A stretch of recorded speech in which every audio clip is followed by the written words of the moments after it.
Check, check, check. Well, hello everyone. It's me again. Glad you guys could make it to the live stream. Let me do a little adjusting here. Make sure everything's okay. Excuse the mess. It's been a long day. Give me just a second.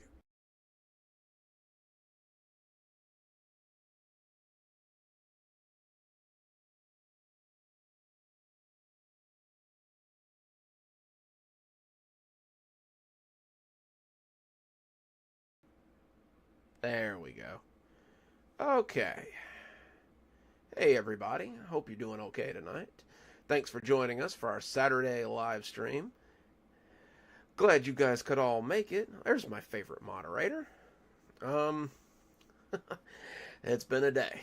God, I've had to go all over the place today, but I tried to make it back here in time to do my usual live stream thing with all of you guys. So, oh, yes, indeed.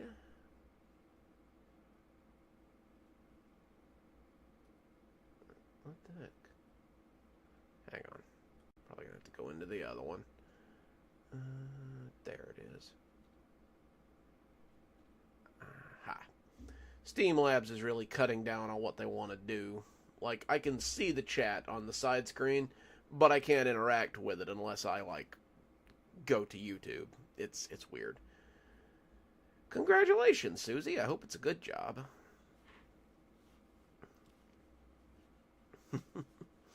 I may have to rejoin the workforce before long. I don't know. It just kind of depends.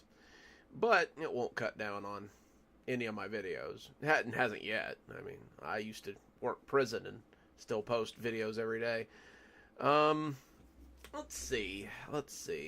If, as you guys remember from last time, the Dollar General Beyond book is up.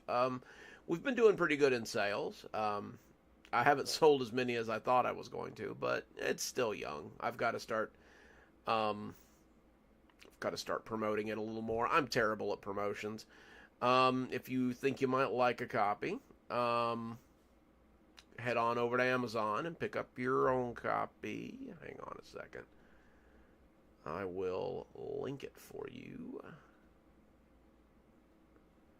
Okay.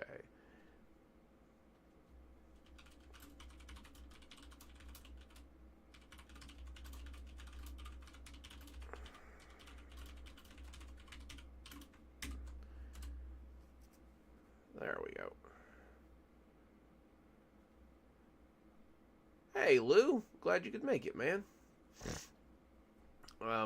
Anyhow. Let's see. What else? Got some big projects coming up. I've been talking with some creators, and I think we're going to do some collabs. But I'll let you guys know when it comes up sooner to time. I hope everyone went and looked at.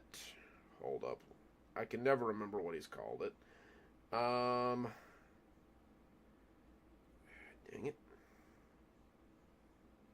I believe it's Whispering Pines. I'm so ill prepared. I am sorry. Yeah, Shadows in the Pines. Hopefully you guys have all went and checked that out. I co-wrote it, and I do at least one of the voices in there. I think I'm the bad guy. So it was a lot of fun. Me and that fellow have been talking about it a lot, and I think we're going to do some more collabs in the future. He's got a podcast he's about to start. I won't spoil anything. I'll let you guys know closer to time. But he wants some help with co-writing, and he wants some voice work, so I'll keep you guys posted. Should be a lot of fun. Hey, Cindy. It's gonna be a big year over here with old Dr. Plague, so keep your eyes peeled. It should be a lot of fun.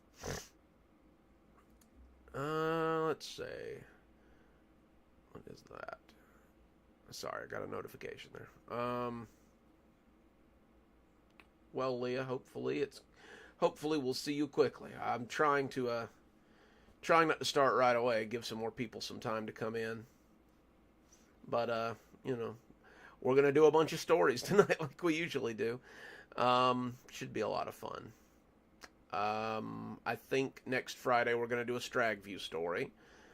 I think I'll have to look at it. I know we've got a Monday story. I'm just not sure which one it is. Excuse me. But we've got cool stuff. Stories and such. Should be fun. That's really about all I got. Oh, if you're planning on entering the contest for next month, I need to pin the announcement on my community, I think. In fact, let me check on that. If I haven't already, I need to do that. Let's see. Yeah. Where is that thing? Yeah. It won't let me pin it. But yeah, so for those of you who don't know, there will be a contest. We're doing a writing contest. August, September, October, November, and December. The August and the September ones don't have a theme, so just between 1,000 and 5,000 words in your story. It's due by August 15th.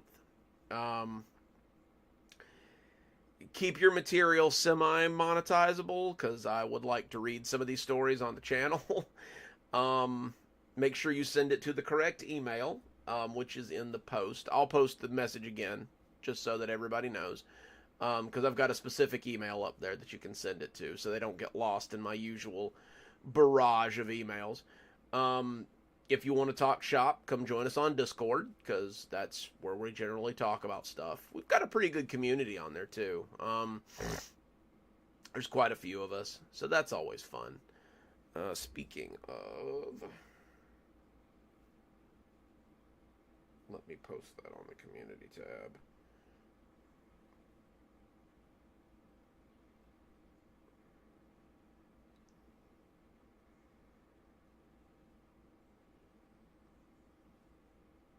Peg would kill me if I didn't tell her we were live so that she can come and join us. But yeah, just, keep it monetizable. Keep it within 1,000 and 5,000 words, and should be a lot of fun.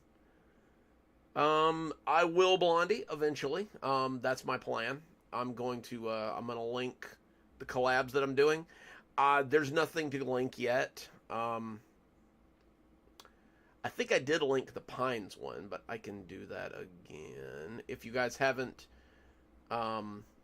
seen that one, it was a lot of fun. I think he's getting ready to put up the second part as well. Yeah, there it is. Let me grab a link to that. Okay, so this is the collab that I'm talking about. The Shadows in the Pines.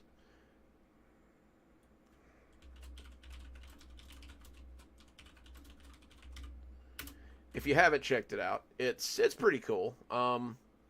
It's got some SCP stuff in it. It's got some murder mystery stuff in it. It's a lot of fun. Like, I really enjoyed being a part of it.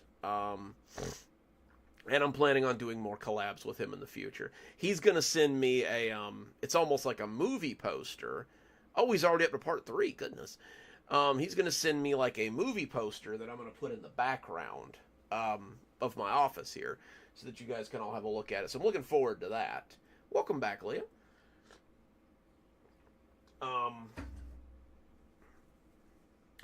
I am, speaking of new stuff, I am considering doing live streams during the week, maybe in the morning. Maybe you guys can come hang out with me while I'm doing some writing stuff. YouTube tells me I should be doing more live streams, so I guess I'm going to try to remember to do that and put up more shorts. Cool. I can't wait to see these stories. It's going to be really cool. I'm excited. But yeah, I may start doing some live streams in the morning. You guys can just come hang out with me while I write.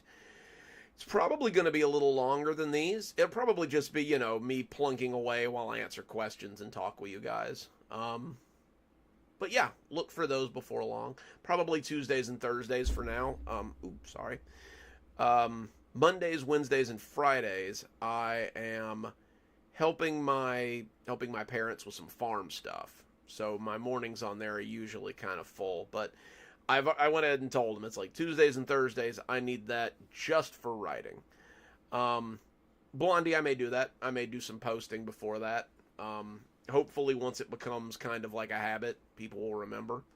But yeah, I think that could be fun. I had threatened to do them before, so it might be kind of nice to finally, go ahead and do that. As I need to get ahead on some writing. I finished the last story for next week about 2 minutes before I went live.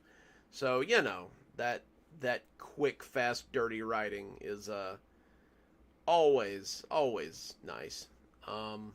In fact, let me grab that so that I can put it in the folder so that we don't miss it. I have to organize everything or I will forget it.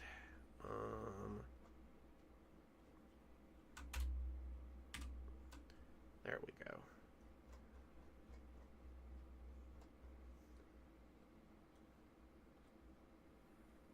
Okay, cool. We did get a...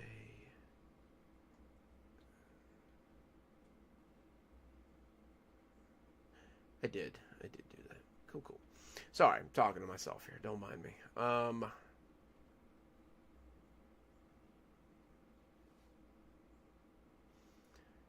But yeah, so we got a lot of cool stuff coming up. We've got a lot of projects in the works. I'm actually considering working on an ARG, if you guys are fans of those. I won't spill too much. I kind of want it to be a surprise, but I'm thinking about dabbling a little bit. I've got some ideas for a couple. I've got a big idea for one, but I'm gonna wait on that one for a little bit till I can get some backing, because that one's gonna be a biggie, and I think you guys are really gonna like it. But yeah, I think that's about it for new business and such. My chickens still haven't come in, but when they do, I'll get you guys some pictures of that. I did get my coop yesterday, so probably tomorrow I will spend my day compiling videos and building my chicken coop. I think I only paid like $200 for it on Amazon. So if you've been thinking about chickens, like, chicken housing is very affordable. Not gonna lie. If you are a patron on the $10 tier, on the Ghostly Readers tier, I haven't forgotten you on the Dollar General books. I am sorry. It's taken a little bit longer to get them than usual. Amazon says they are supposed to come in.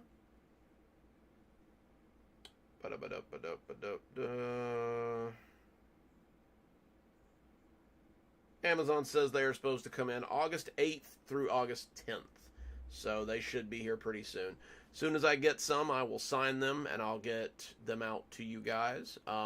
If you are on the $10 tier and you haven't sent me an updated address in a while, or your address has changed, go ahead and message me on Patreon with an updated address so I can update my records. I do not sell your information to Russian hackers.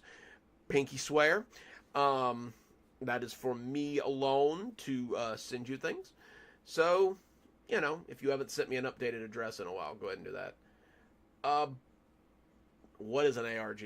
I'm not sure how to answer that, Blondie. If you're a fan of like the Walton Files, or like the Monument series, or like that kind of thing, those are usually ARGs. Like, they've got a story and there's videos connected to them.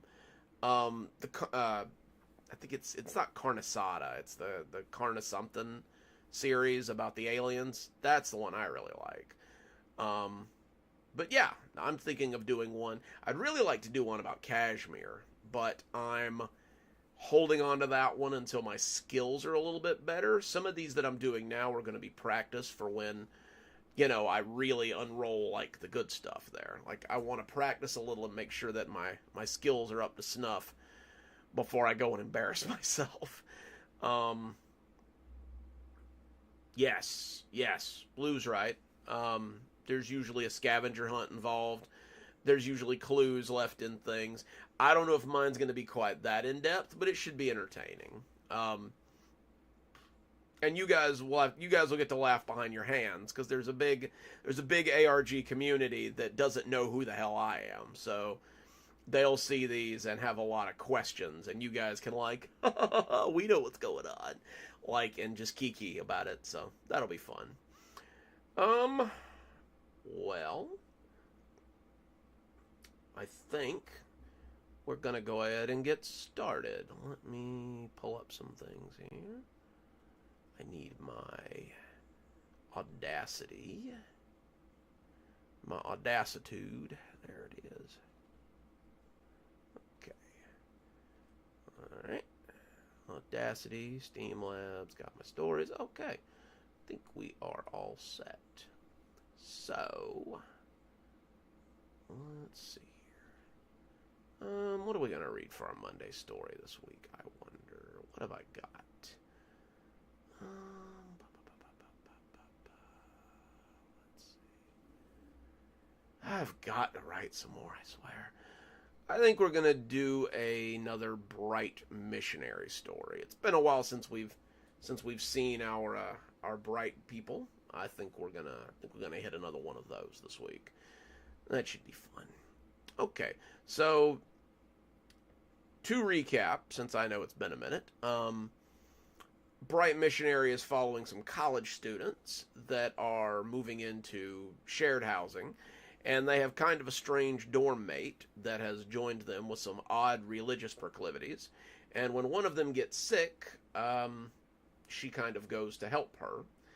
And we're seeing now that there may be more to her religion than they thought. So we're going to go with Bright Missionary Part 2, and I hope you guys enjoy.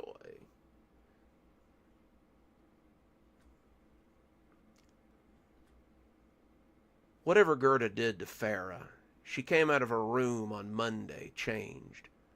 Ruth woke up Monday.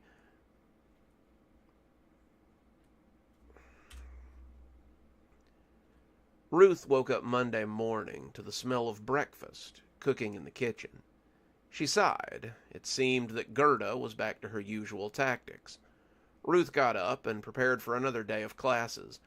They had all been keeping close to home this weekend, trying not to be too loud, as they watched to see if Farah or Gerda would come out of the sick room. They had remained there for 2 days, and now it seemed that they would get to see what she had accomplished. As Ruth came into the common area, she saw not just one young woman in the kitchen, her form swaddled in a homespun dress, but 2. It wasn't until Farah turned to greet her that she realized who the other was. The transformation was as jarring as watching the girl cough her life away had been. Farah looked as different as she possibly could. Her hair, normally long, dyed, and trailing down her back, was now cut short and looked like it had been cut with safety scissors. All the black dye had been washed out, and her short hair was a muddy brown that begged to be dyed again. Her normally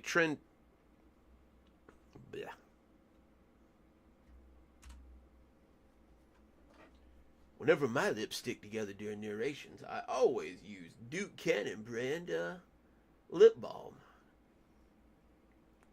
Duke Cannon brand lip balm because it helps my enunciation. Let's see.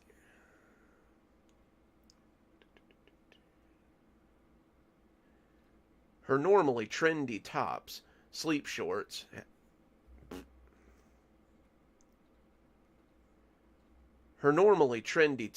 and sleep shorts had been replaced with a dress that might have started life as a burlap sack. She looked like nothing so much as Barbie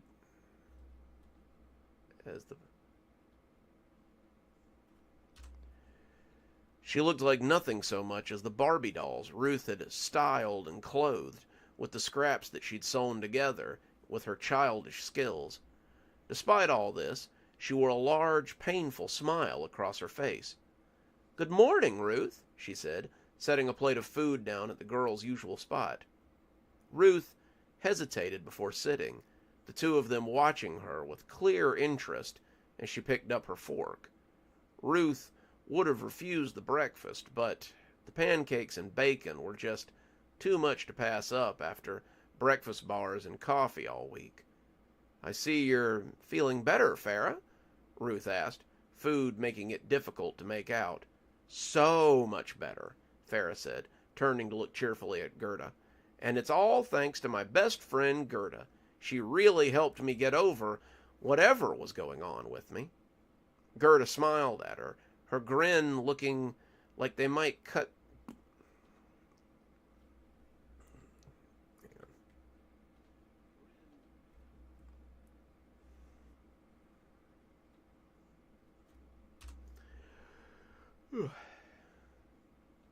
Their grins looking like they might cut their skin if they went on any longer. "Through the bright, Farah, all things are possible. Through the bright, my soul is shining," Farah intoned, the two putting their heads together. "Whoa," Helen said as she came into the common room. "Farah, what did you do to your hair?" "Do you like it?" Farah asked, putting a hand on to bounce her non-existent curls. "Gerda thought I needed a new look for my new place amongst the bright. The bright allows..."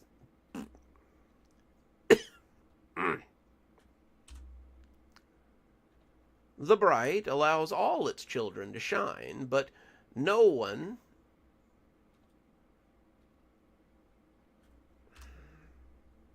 I gotta make this big. My eyesight's bad. Just a second.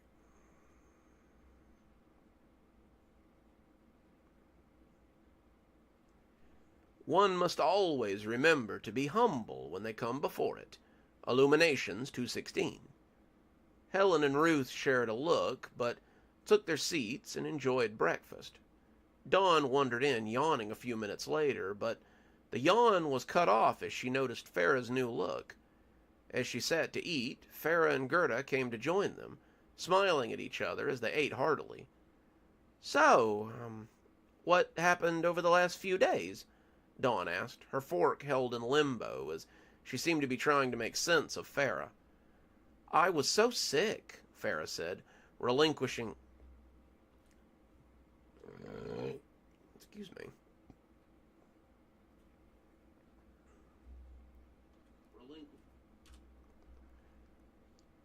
Relishing each bite.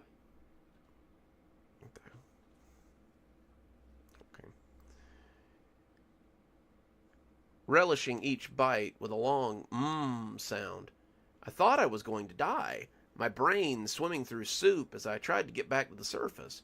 Suddenly there was a bright light, and I saw someone coming in and talking to me through the soupy haze. She started reading, telling me about the bright, and as my fever broke and I started to come back to myself, I was aware that it was Gerda. I was so grateful to be back to myself that I asked her how she had done it.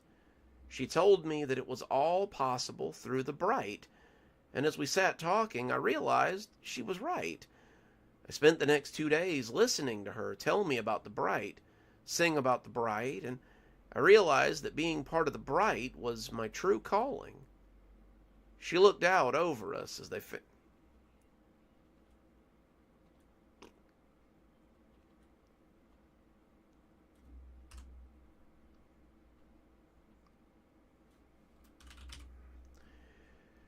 She looked out over them as they finished eating. She was better, physically, but she looked as if she was still a little ill. Her eyes were wide, the veins bulging and pulsating against the white, and her smile made her look manic as the skin pulled taut. It was red, the flesh irritated and flaky. She looked ready to scream, ready to laugh maniacally, ready to lean across the table and bite whoever might be the closest. "I have become a servant of the bright." The girls looked uncertainly at each other. It seemed that Gerda had a convert.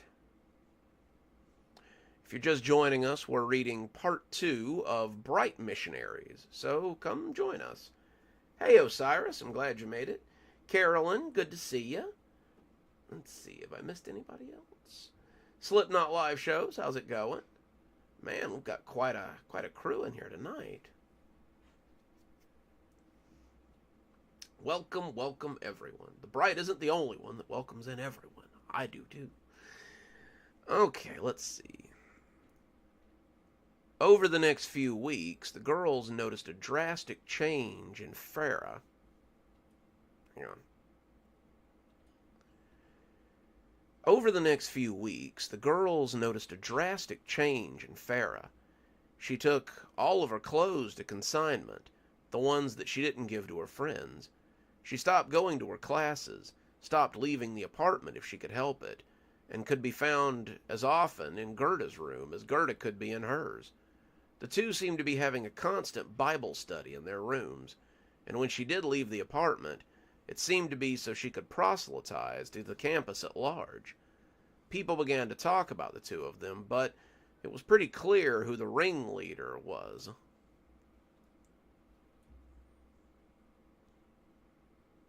Yeah.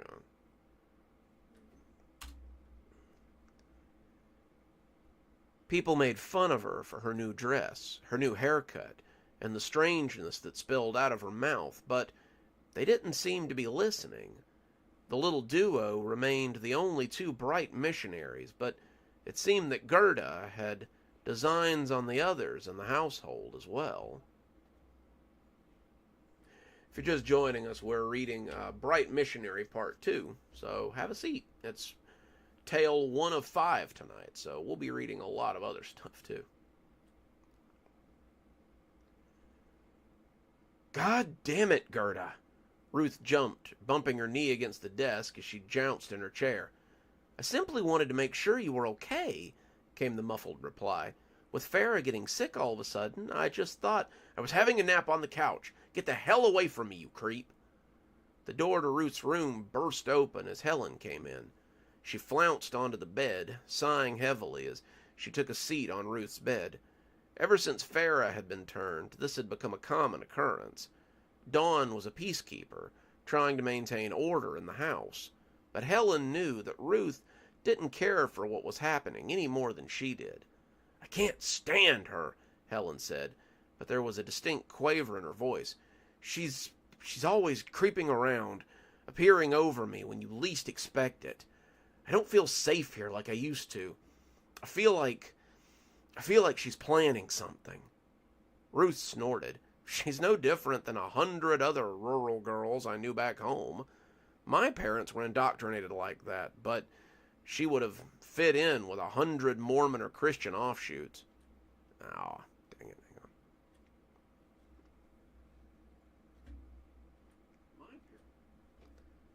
I missed a word there. Let's try that one again.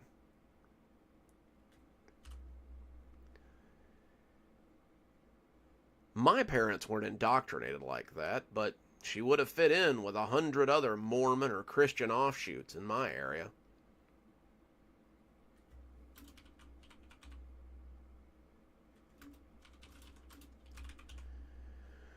Let's see. Helen laughed, but she covered it with her hand. You've seen girls as weird as her? I knew girls who thought you could get pregnant from holding hands, or that listening to rock music would let the devil into your mind. We grew up sheltered, even me, and I think she's just awkward and letting it show. And Farah? How do you explain what she did to her? Helen asked. Farah had a near-death experience. Something like that would be enough to make anyone a little open to some strange ideas. Helen nodded, mulling it over as she rubbed her feet across the carpet. So, are you going to the party at the Lamba Lamba Pie tonight? Helen asked, changing gears easily. I don't know. Excuse me. I don't know, Ruth said. I've got a lot of studying to do. Oh, come on. Dawn said that she would go, and if you don't come, you'll be stuck here with the Weird Sisters. Ruth thought about that for a second before agreeing to go along. Being stuck here with Gerda and Farah sounded like a terrible way to spend her evening. It was dark. Ruth wasn't quite sure what time. Ruth laughed as she looked up at the street lights as she and Helen walked under them. She was an angel out here, and she could see her halo. I hope we're almost there, Helen slurred. I've got to pee like nobody's business. Me too, Ruth said, giggling, as she stumbled against nothing at all. They had circled the block twice, looking for Dawn after she left the party early, but had come to the conclusion that she must have gone home instead of staggering to a bench to get some air. They had left the house at about 8, passing Gerda and Farah as they conducted an odd little Bible study in the living room. Both had asked them where they were off to, and when Helen had said they were going to a party at Frat Row, Gerda had made a distinctly disapproving noise in the back of her throat. Something wrong? Helen had asked, bristling slightly. Girls who go to parties like that do themselves no favors. Why not sit here with us and have some tea instead? We can read from the Book of Illuminations. Why don't you come with us, Gerda? I'll try that one again. Different voice. Why don't you come with us, Gerda? Dawn said suddenly, seeing Helen's rage beginning to build. You could meet some new people, maybe make some friends. Gerda smiled, but there was a thin veneer of smugness beneath it. I'll soon have more friends, Dawn. Who knows? You might have a change of heart and decide to come join us too. Helen herded them out then, not trusting herself to speak to Gerda. Smug little bitch, Helen had said under her breath. Her dark mood had persisted until her third cup of liquor. Then her mood had broken like the sun through a cloud bank. Ruth had stayed close to the two girls all night, not liking the closeness of the party at first. They had danced, they had mingled, and after a few cups of whatever she was handed, Ruth had felt a little less conscious. She had been sitting on the couch with a frat guy in a snap-brim hat, watching Dawn twirl her hair and talk with a tall guy in glasses, and feeling pretty okay. An hour later, when Helen had said they needed to go after Dawn, the guy in the snap-brim had said that she could stay a little longer. Cassie said she left in a hurry, John following her from the Cassie said she left in a...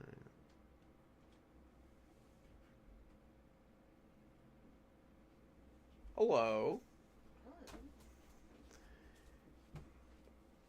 Give me a second, guys. I gotta figure out where I'm at here.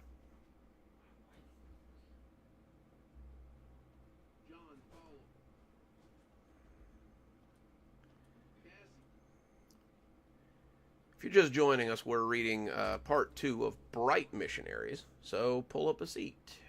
We're just about to start our second story, I think. Hey, CLC, glad you could make it. Man, oh, hey, Kevin. We've got quite a crowd tonight.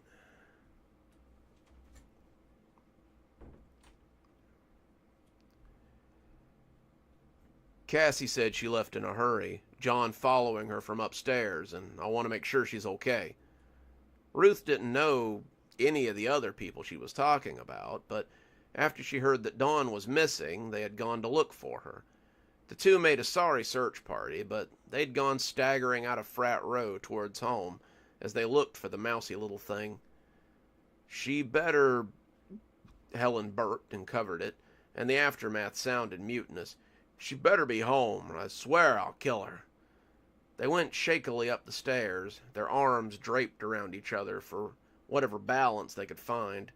The door to their dorm came wobbly into view, and Helen cursed as she reached into her purse for her keys. Gotta be somewhere here, she grumbled, but Ruth wasn't paying attention.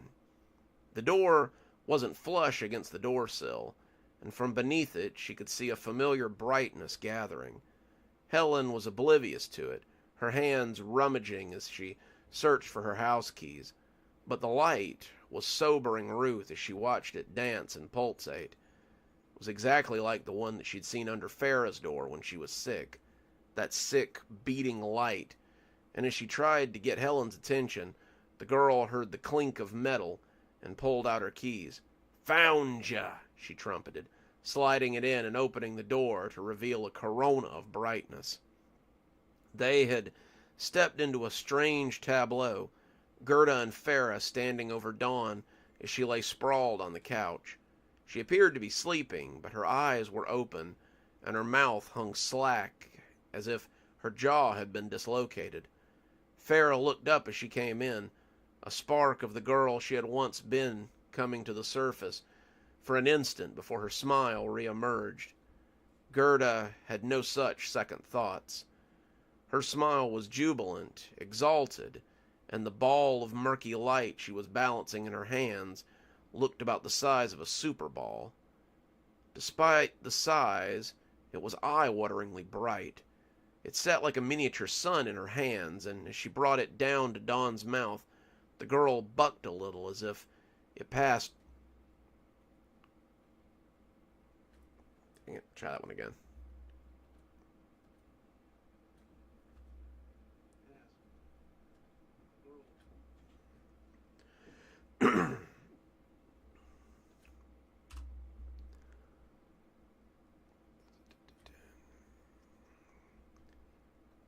The girl bucked a little as it passed between her lips.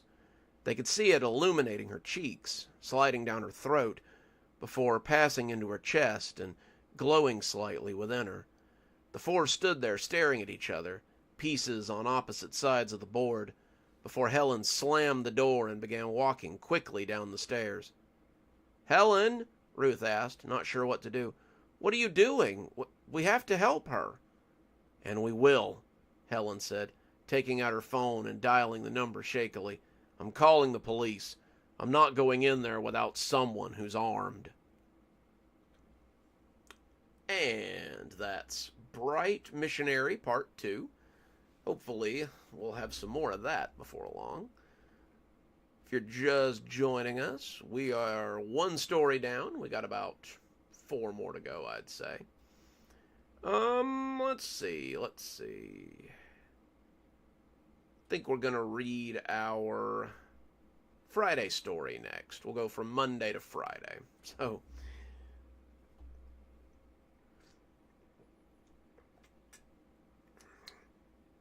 man, we got a packed house tonight. Welcome, everybody, if you're just joining us. Like I said, we're about to start our second story. Let's see if I missed anything. I like coming back to the middle of you guys' lively conversations. It's always nice. Alrighty. Let's see here. Okay. So, I think next we're going to do our Stragview story for Friday. As some of you will remember, they have a weird program going on at Stragview now that utilizes a different sort of workforce, which will become very, very important later on. So, this one is called Kitchen Shifts.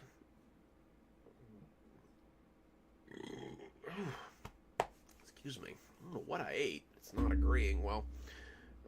This one's called Kitchen Shifts.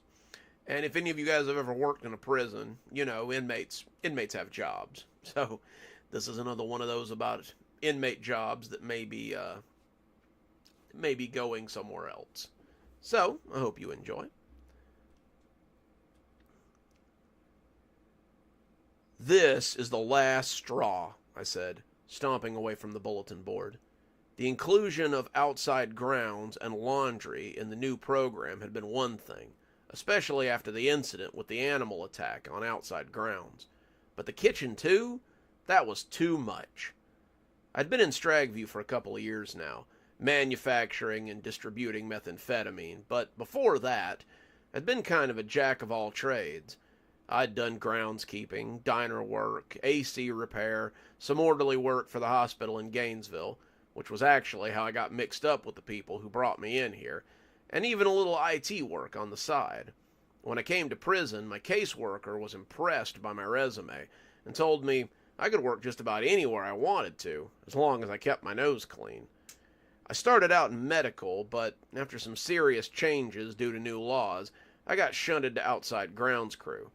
Outside grounds was fun. I liked working in nature, but I'd injured myself a couple of months before the animal incident. Try that one again.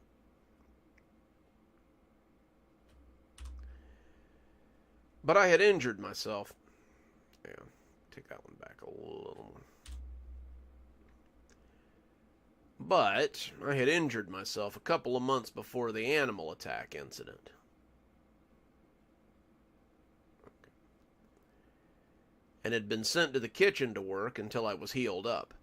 I'd figured I'd be in the kitchen indefinitely after that thing on the outskirts of the prison, but now they had taken that away too. I had to wait to see if I could get a spot on maintenance or on inside grounds, but how long would it be before the new program took that away too?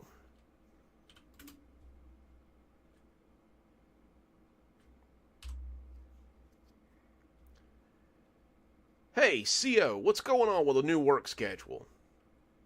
Try that one again. Hey, CO, what's going on with the work schedule? Officer Cambridge was new, and I tried not to roll my eyes as he jumped. These new officers were so soft. It was kind of sad, really.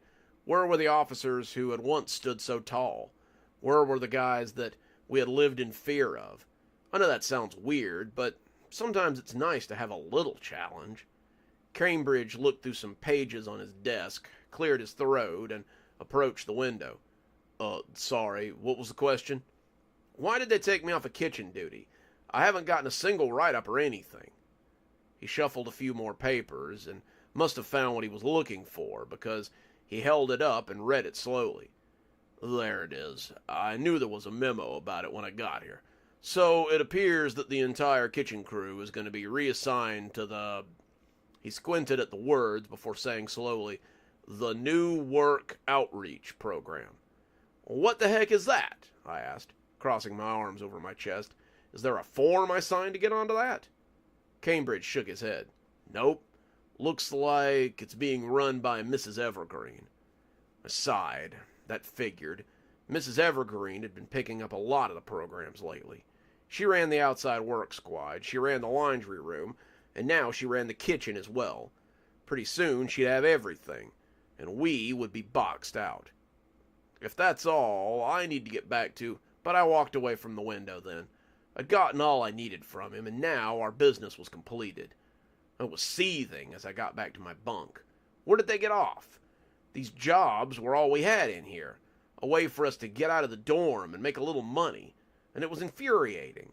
The longer I thought about it, the madder I got. Friends of mine came to see if I wanted to watch TV or play cards.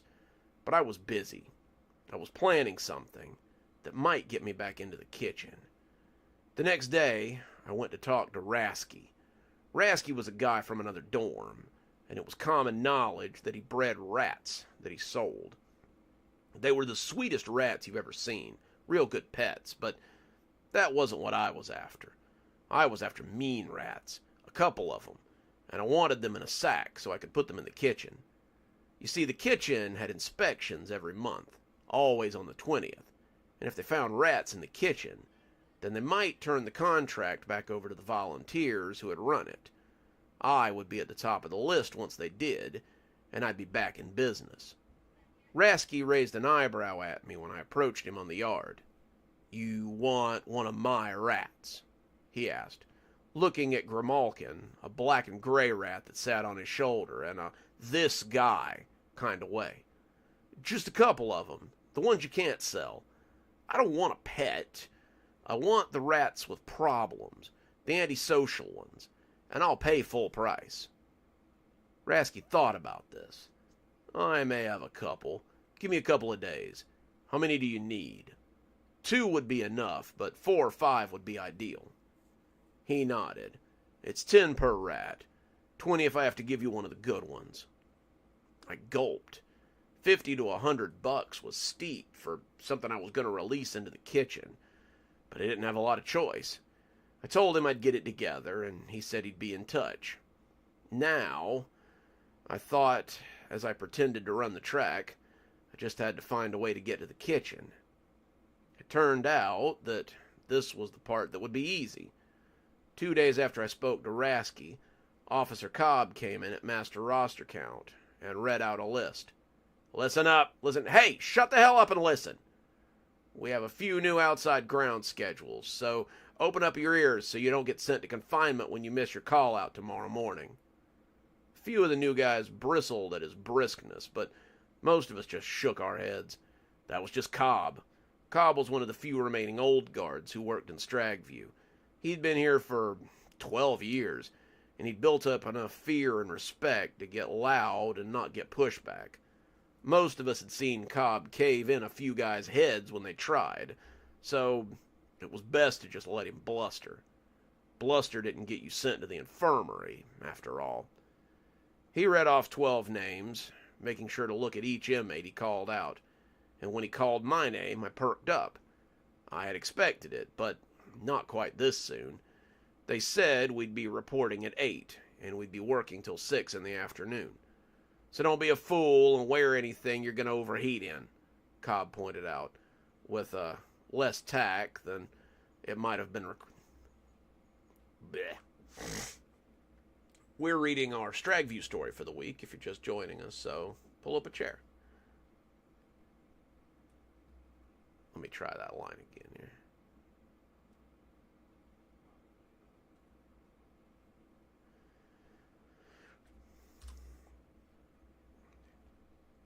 Cobb pointed out, with less tact than might have been required. For the next week, I watched the kitchen. Inside grounds went all over the place, mowing and raking and cleaning up stuff.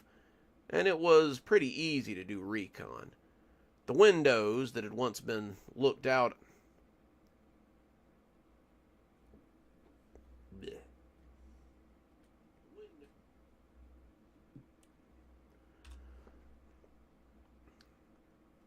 The windows in the chow hall... No, that's not the one. The windows that had once looked in on the kitchen were now covered from the inside to block out anyone looking for a peek. The windows in the chow hall were also newly secured, and it was impossible to look in through the grate. The food came through the window, but there was no asking for more from whoever was loading it. You could try, but they never said anything in return, and the guards usually told you to move along. The doors were locked. I found that out after a quick jiggle, and it seemed impossible to get in. The deliveries happened in the middle of the night now, so there'd be no sneaking in then either. I will say this, though. Whoever was cooking the food back there was doing a hell of a job. The food was actually hot, and tasted better than it had in, well, ever. Tasted like we might be eating real meat now, and morale seemed to be on the rise. We had shifts on inside grounds, so we weren't being worked half to death, and it wasn't a terrible way to spend the day most days. Rasky said he had a couple of rats in mind, and said he'd do 20 for all 3, which was a plus. That third one would be a favor to me if you took it. He ain't taken to people well, and he's downright feral. Before I knew it, it was the day before inspection day, and I had 3 rats in a sack under my bunk. If you're just joining us, we're reading our Stragview story for the week, so hope you guys are enjoying it. We got any new faces?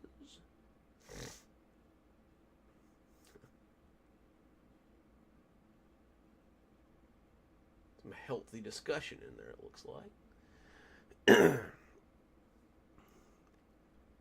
It was time to move. I hid them in my lunch bag, disguising them as the therm... Oh.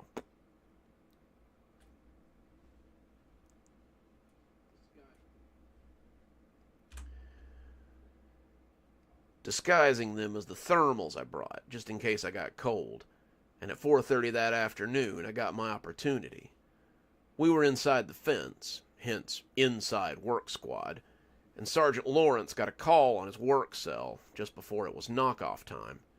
We were cleaning up the remains of the old garden behind the kitchen when he came over and said that he'd be right back.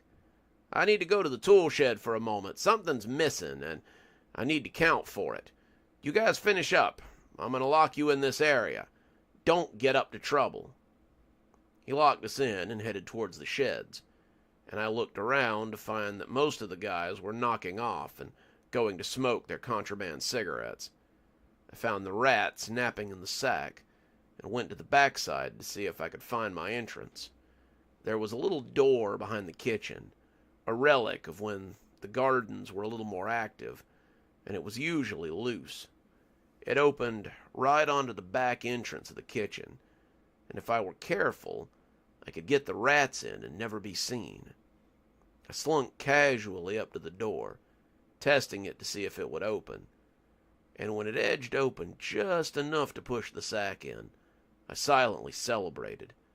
The inspectors would be here tomorrow, and when they found the kitchen with a couple of big angry rats living in it, they would... I peeked in as I slid the sack through the door, and that was when I got a peek at the new crew that was running the kitchen. The overhead lights were dimmer than I remember them, but the people milling about barely seemed to need them.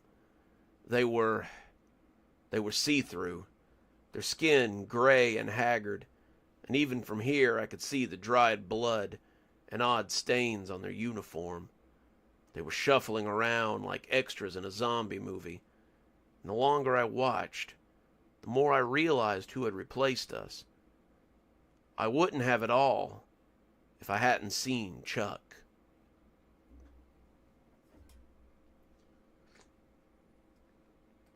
Had to wet the pipes there.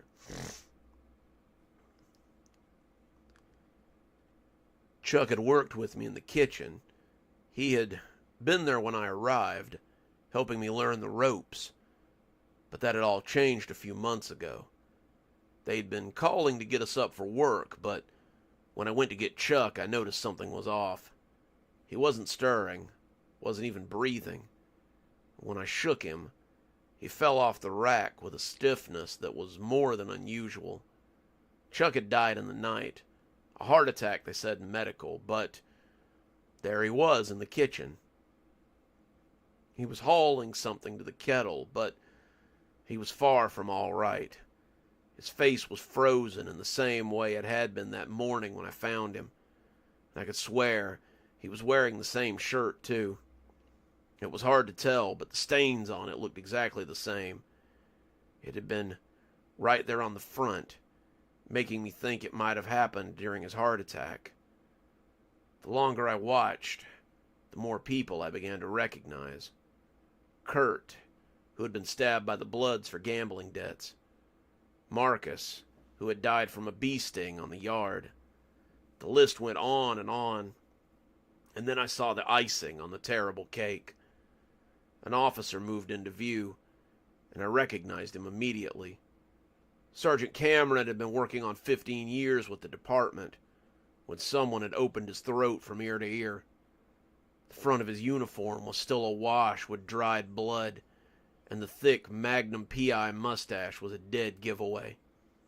He turned suddenly, looking directly at me as I peeked through the door, and I scampered with a haste I didn't even know I had. The rats were in, but I suddenly wasn't so sure it was a good idea. There were ghosts or zombies working in the kitchen, and mouse turds suddenly didn't matter so much. "Hey," someone asked, and I jumped and turned to find I had scampered back to the others. "You good, man? You look kind of shaken." I started to tell them what I'd seen, but I couldn't think how to begin. Who would believe me if I did? The prison would make up excuses if they believed me, and they'd probably just call me an idiot. I'd lose whatever credibility I had with them. I told them I'd seen a possum, and it had spooked me, and then sat down and put my back against the wall of the kitchen.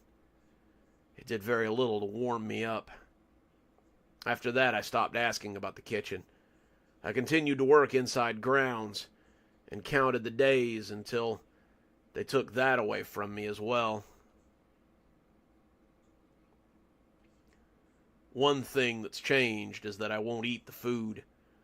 I've started getting extra canteens so I don't have to touch the food they serve. It may taste better, but I don't trust it. I won't eat food made by the dead.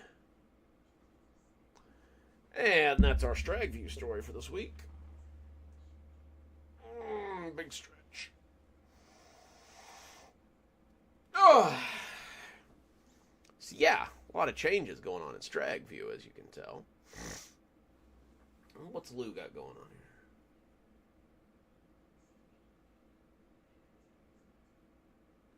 That's awesome, Lou. Congrats, man.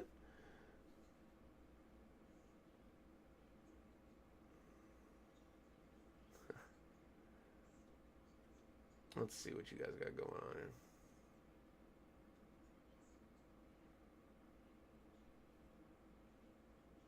Oh, B50957, I believe is his designation there, Blondie. He'll be coming back again, I can promise you.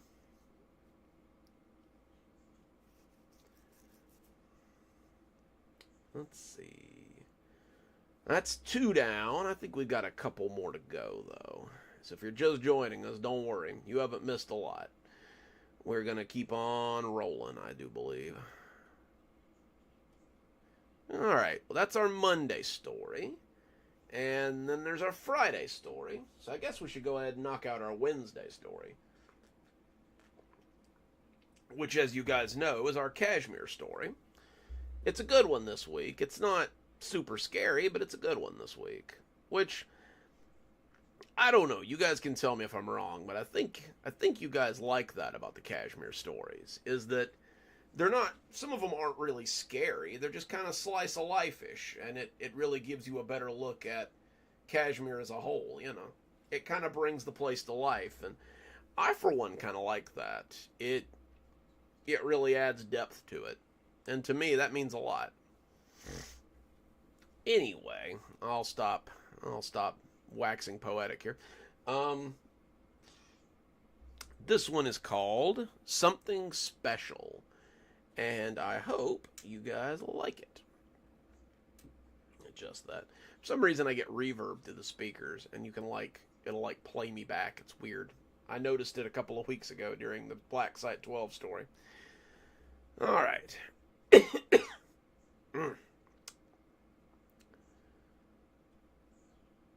The bell went off in the sundry shop, and Candace looked up to see a tall man in work uniform.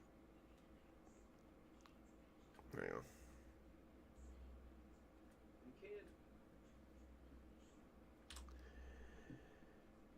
And Candace looked up to see a tall man in a work uniform come galumphing in.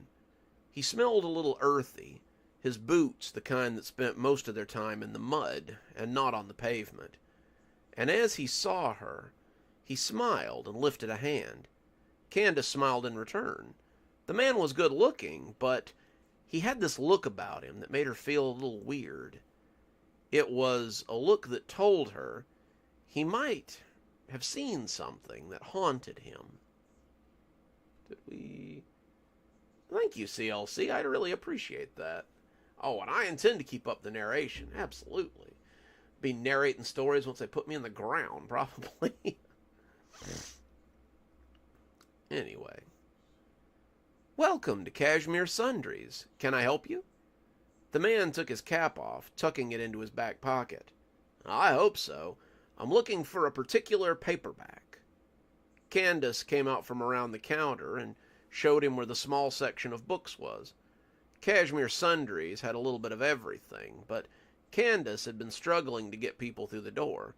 She'd been doing tag sales and discount days by week 2, and she was a little concerned about how she was going to pay rent this month. This fellow here was her first customer all day, and she hoped, maybe, he wouldn't be the last. Are you looking for something in particular, book-wise? I mean, I'm not sure.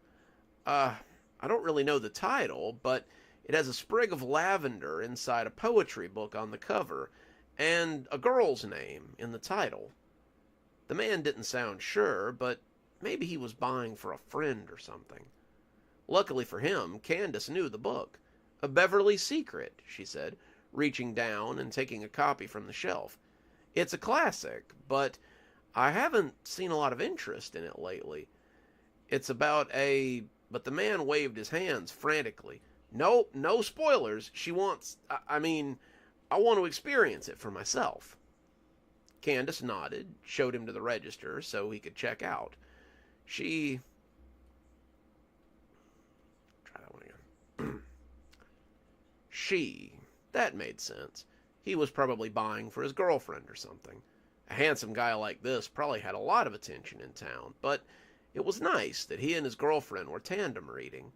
The book came up to $2.50, and he handed her $3 and told her to keep the change. Candace waved and told him to come back soon, the man saying that he would. Candace assumed that she wouldn't see him again, but he was actually back an hour later, looking slightly frazzled. "You're back," Candace said, closing her copy of A Dance of Dragons. "Did she like the book?"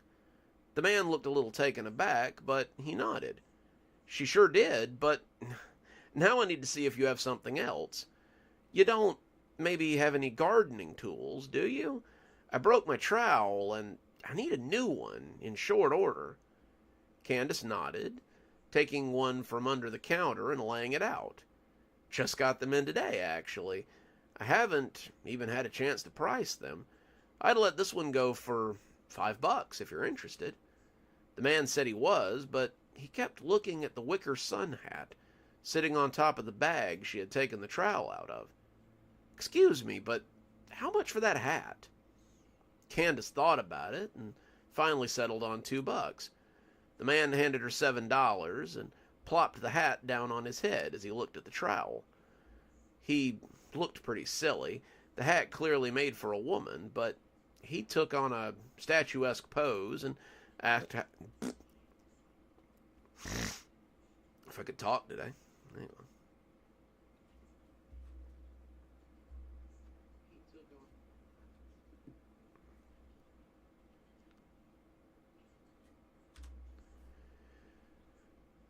He took on a statuesque pose and asked how he looked, drawing a giggle from Candace.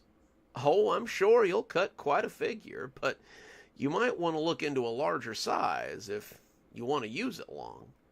The man smiled. "Oh, it's not for me. It's for a friend. She's going to love it, and the trowel." He thanked her, exiting again under the tinkle of bells. But it wasn't the last time she would see him that day. Candace was getting ready to close up shop for dinner, thinking she might stay open till dinner after getting some carry-out, when the door tinkled again and the strange man returned. He was smiling this time, looking for all the world like someone who had heard a really good joke. And when he saw her, his smile seemed to double. "Well, well," she said, slipping the key back into her pocket, "if it isn't my only customer today. What can I do for you?" "Well, it's a long shot, but I was going to see if you have a pipe. My friend is looking for one, and he said an antique shop might have the kind he was looking for." "Well, I'm certainly no antique shop, but I do have a little bit of everything. Come take a look," she said, indicating the display case.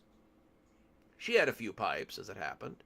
A couple of old corncob pipes, a lacquered cherry wood pipe, a long one with a ram's head on the bowl, and an elegant dark one. Try that again.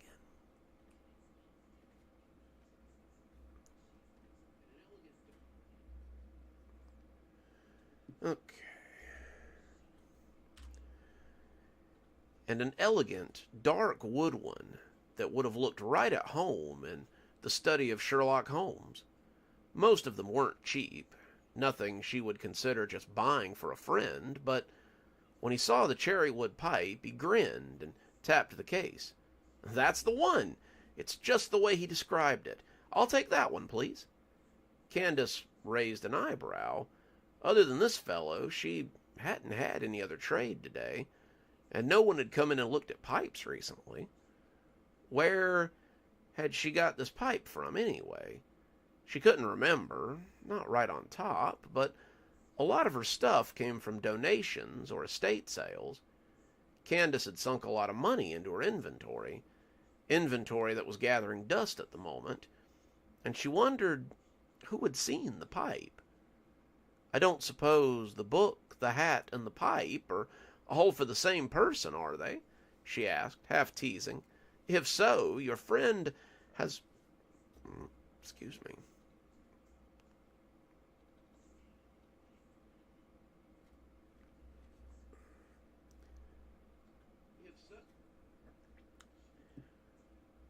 We're reading our Kashmir story for the week, if you're just joining us, so have a seat. It's going to be a good one.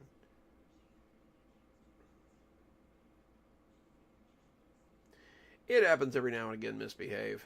It definitely definitely happens way too often. YouTube's gotten a little bit flighty lately. Well, Blondie, don't worry. It'll be here before you know it. We're already about 7 stories deep on it, so I'm sure it'll be out before too awful long. Let's see. Where were we?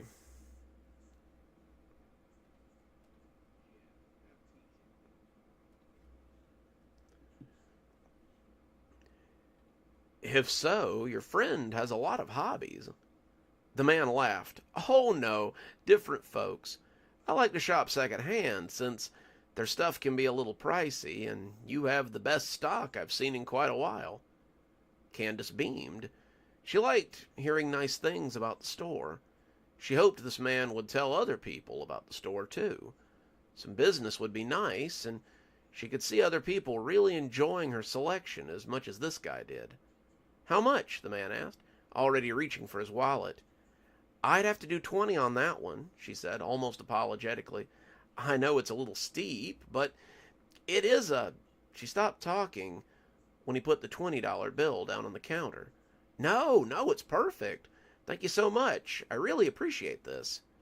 She bagged it up for him, and he said his goodbyes as he headed out. She locked up the shop and went to grab some dinner. There was a great place down the street in Old Town, the Jade Monkey, and she was in the mood for Chinese food. Candace liked to people watch, and she kept her eyes peeled as she walked the darkening streets.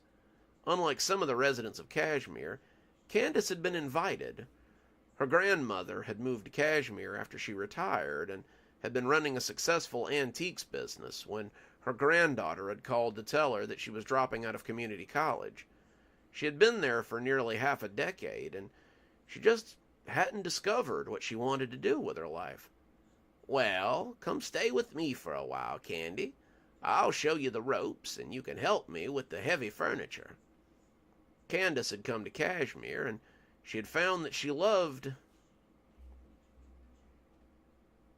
Oh, stop it.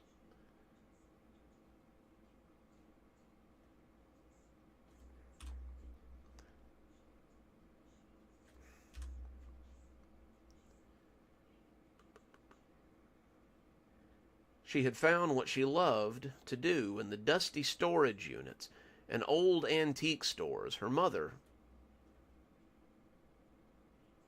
grandmother,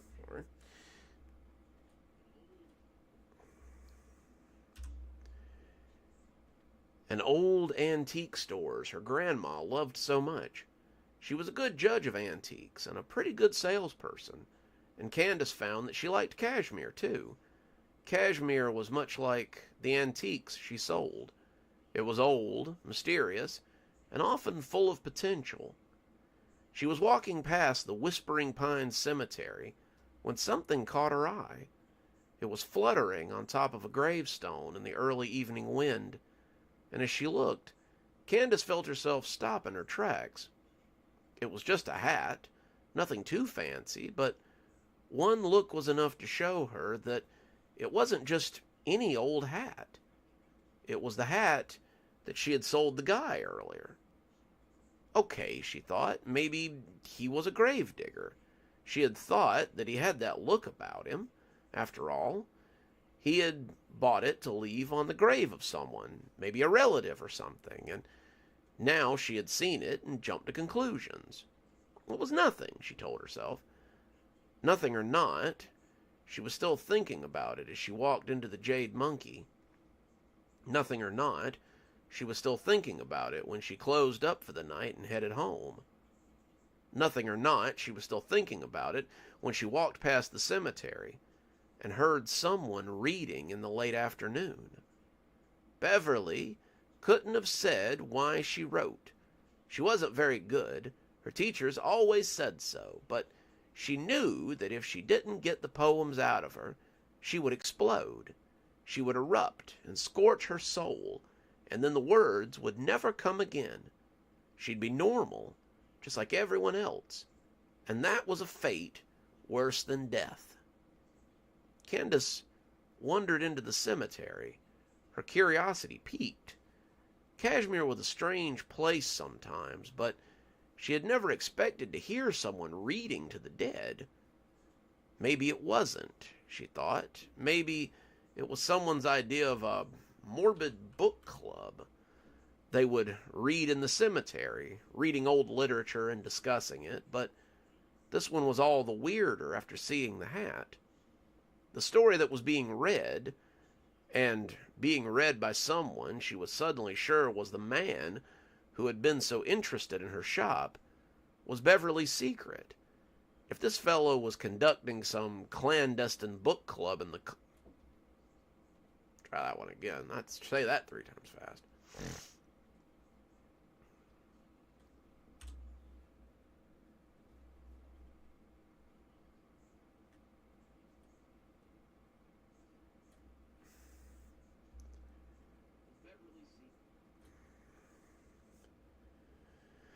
Okay. We're reading our Kashmir story for the week if you're just joining us, so pull up a chair. If this fellow was conducting some clandestine book club in the boneyard, then Candace wanted to know when they met. It sounded like just the thing she would be interested in. She held inside her a coil of desire, red hot from the furnace, and ready to... He paused, seeming to be listening to someone, and then laughed. I suppose if anyone would know, it would be you. You had that talent in you as well, I'd wager. Another pause, and then laughter that was somewhere between flirty and mean. I only speak the truth. I've seen your paintings. You truly had something special in... She came... That's not the word. She had come to a grave with a little bench beside it, and laying across the bench was the man. He was looking up and behind him, the way a man with his head in the lap of a date might. And as he saw Candace looking at him, he sat up and looked both startled and guilty.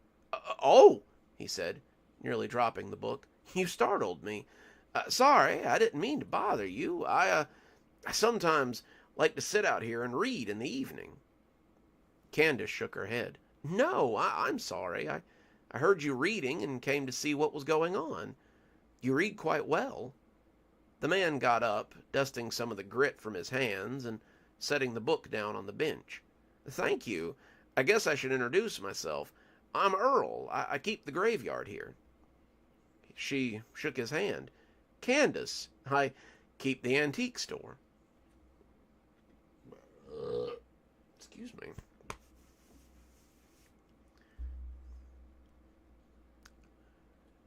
Well, Earl said, looking back at the bench like he meant to introduce someone else and then thought better of it. Would you like to sit and read with us? Me, I mean? We're just getting started. Candace shook her head. Some other time, Earl. I gotta get home and feed my cats. I'm sure I'll see you around, however. I'm sure you will, said Earl with a grin. As Candace walked out of the quiet boneyard, she certainly hoped so. And that is our Kashmir story for the week. I hope you guys liked it. Give me just a second. Let me get a big stretch before I move on here. See what you guys are talking about.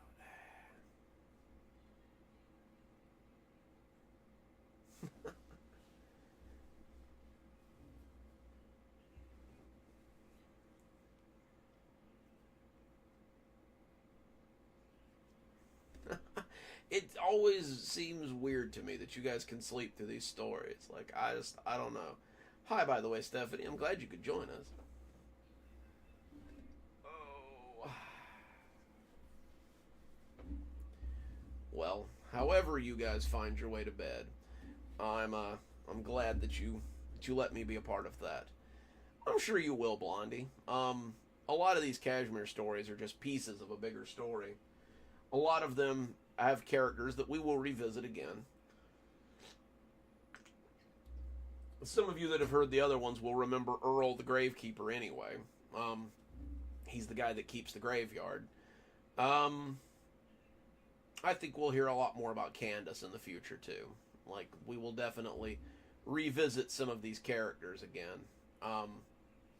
Like I said, that's what I like about the Kashmir stories, is they're like little glimpses, like things seen through a display window, quickly. Like, you get a little peek, and then it's gone. But maybe you'll get that peek again sometime. Like, we'll revisit these characters. We'll revisit the diner, and we'll revisit the school, and we'll get to meet John Marvolo, the voice of Kashmir, and we'll get to see the police force and the botanical gardens. And it's all just little snapshots, you know? Okie dokie.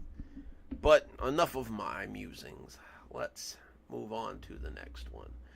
We're in short story territory now, so let's see. We'll go ahead and get these a-rolling. This next one is about a security guard at an art college. So, we're going to read a little about the woman in blue. I was working night security at the Charleston Art College when I discovered the real threat was there all along.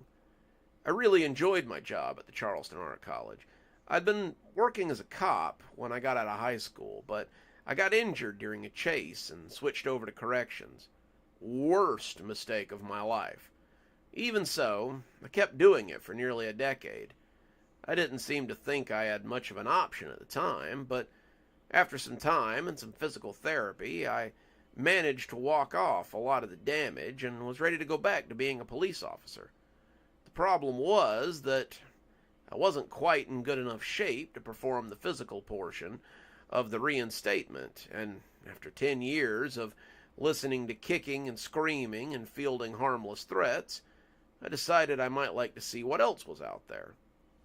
That's how I found the night security job at the school, and that's how I discovered the strange history of Charleston Art College. It's a school for kids, for adults, for anyone who has an interest in the arts. They offer a lot of programs for established and new artists, and I had read the article a few times. Let's try it again. And I had to read the article a few times to see why a place like that would need a night security guard at all. Turns out they'd had some trouble from vandals in the past, and it seemed to be better for their insurance if they had a night security guard. The position is from sunset to sunrise, roughly 8 to 10 hours.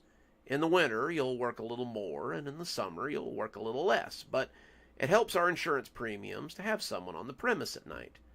Are you interested? I found that I was, and I started there a few weeks after my background check, drug test, and licensing test came back. The job was armed security, and I was allowed to carry mace and a sidearm. They made it very clear that they would rather I not shoot anybody, though.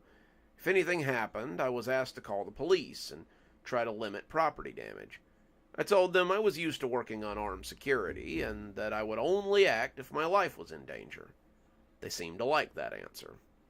They put me with a guy named Charles for the first couple of nights, and he shook his head at me when I introduced myself to him. "What?" I asked, thinking he was making fun of my limp. "DOC, am I right?" he asked, and when I nodded, he laughed. "Don't take it the wrong way, partner, but it's in your bearings. You walk your rounds even when you're just walking. The belt's a dead giveaway, too. The way you wear it lets me know that you're itching to pull gas on somebody. Welcome to heaven, my friend. I think you're gonna like it here." He wasn't wrong. Very little happened here after dark, and he told me the best investment I could make was in a streaming service. "This is the monitor room," he said, as we walked into the office. "Cameras are pointed at the front and back door, and there are 2 on the back hallways and 1 on the front hallway, as well as another by the courtyard. Don't get too excited. The only thing I've ever seen on it is a bird that got stuck in here one night." Charles had been working overnight at the school for about 3 years, and he seemed to be the longest-lasting security guard they had. He made no bones about the fact that this might have something to do with his lack of following posted security checks. The super on days never checks cameras, so sometimes I just sleep in here and set an alarm before anyone gets here. I don't know why people keep leaving. This is the best job I've ever had, and I've never seen so much as a rock or a teenager with a spray can come through that door after dark. I asked him a ton of questions that night and gladly took on most of the rounds. The school was beautiful. The walls hung with artwork of all kinds, and every time I came back from a round, I was eager to go out and see more on my next one. Charles, however, would usually shake his head at me as if... Try that one again.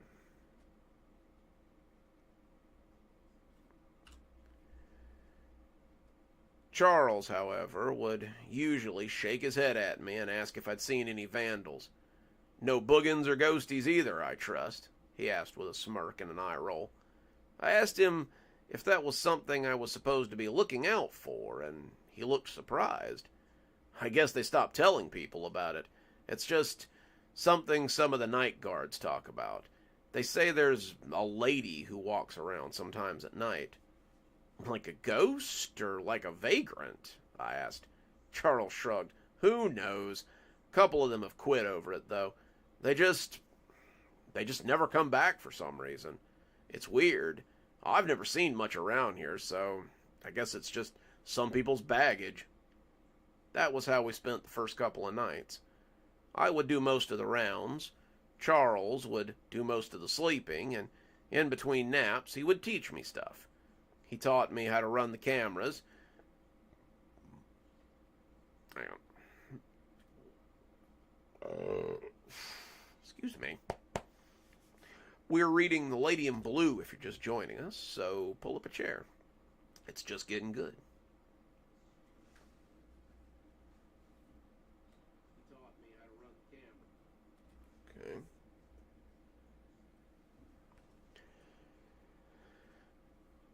He taught me how to put the storm doors down and the windows down in case of really bad weather, and he taught me what to do if someone did try to break in.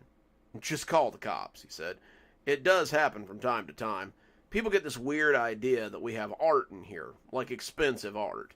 They break in and find out that mostly what we have is amateur stuff, and then they get caught. Call the cops. Don't be a hero. That's all I'm saying." It was the 3rd night, the last night that he'd be around with me, that I asked about the weird woman people kept seeing. Charles rolled his eyes, and he looked up from his TikTok that he was watching, and took his feet off the desk. Clearly, this was not the first time he had fielded this kind of question, and I guess he thought it was best to get it out of the way. "Look, the blue dress lady is a myth. She doesn't exist. It's just a spooky story they tell the new guy so they can laugh at them later. Just don't worry about it. It'll be better for you." I shook my head, telling him that I wanted to know, and he sucked his teeth and tried not to lose it. Okay, you really want to know. When the school opened in 1947, one of the first major players at the school was a lady named Selma Natras. She was a great painter, at least that's how the story goes, and then one day she just kind of lost it. She painted and painted and painted. She stopped going to classes, she stopped eating, and then one morning, she just vanished. No one was sure why, but she was just gone. Well, she was gone for a while. After that, people started seeing her around. "What do you mean?" I asked. Like a ghost?" Sometimes. They say they see her in the halls, and sometimes, but... Hang on.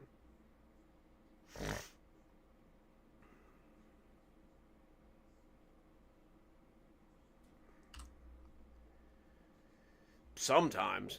They say they see her in the halls, but some of your predecessors say she stalks them through the halls. They can't go anywhere without feeling eyes on them. And the last guy I trained kept talking about the pictures. Pictures? I asked, not sure what he meant. I don't know. He just kept mumbling about the pictures and how they were following him. I don't know, but he was one of the ones that stopped showing up. We didn't talk much for the rest of the night, and it was, unfortunately, the Nat...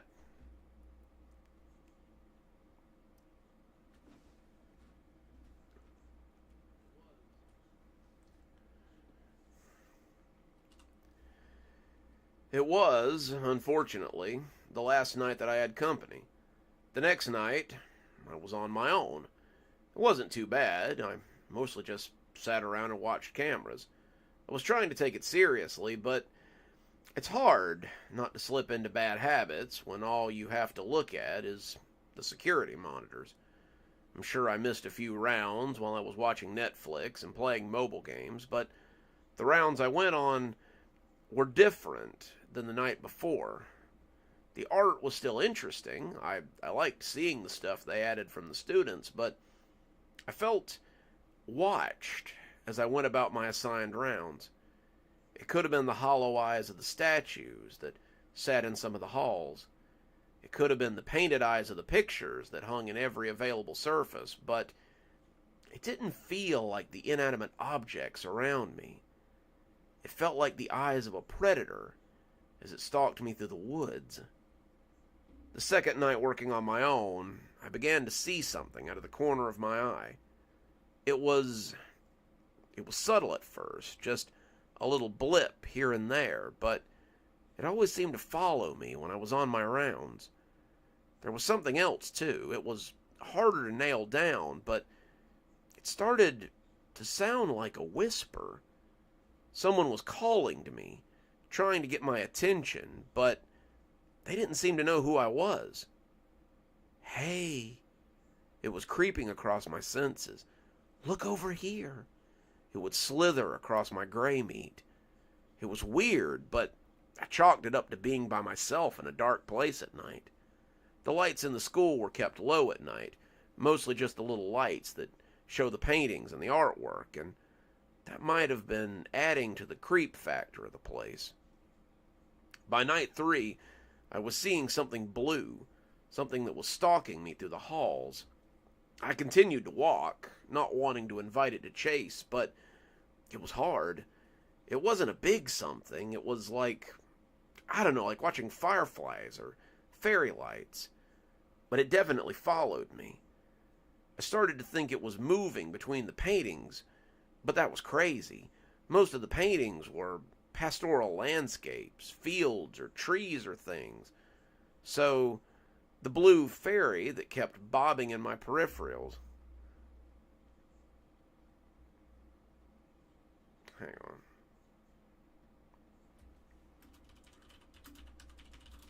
Let's try that one again.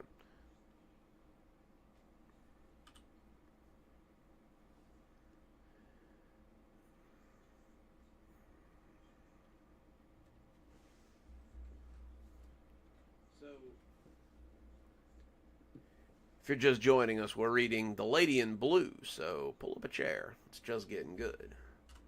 See what I've missed over here.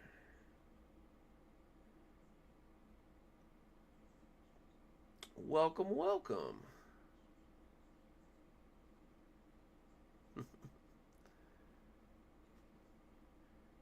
It's always nice to have a big crowd. I'm glad so many of you guys showed up to listen to my live read. It's always nice.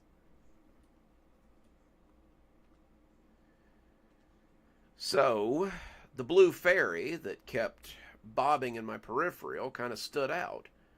It would turn suddenly, trying to...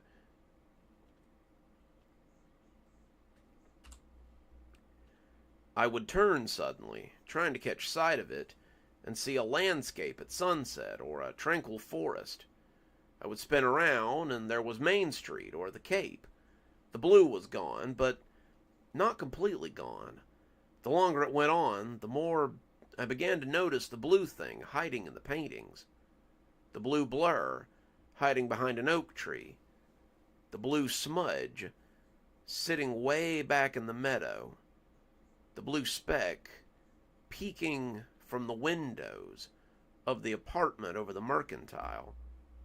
Each time I turned, I heard someone trying to get my attention, and sometimes I could hear laughter too, the high-pitched tinkling of a woman's laughter.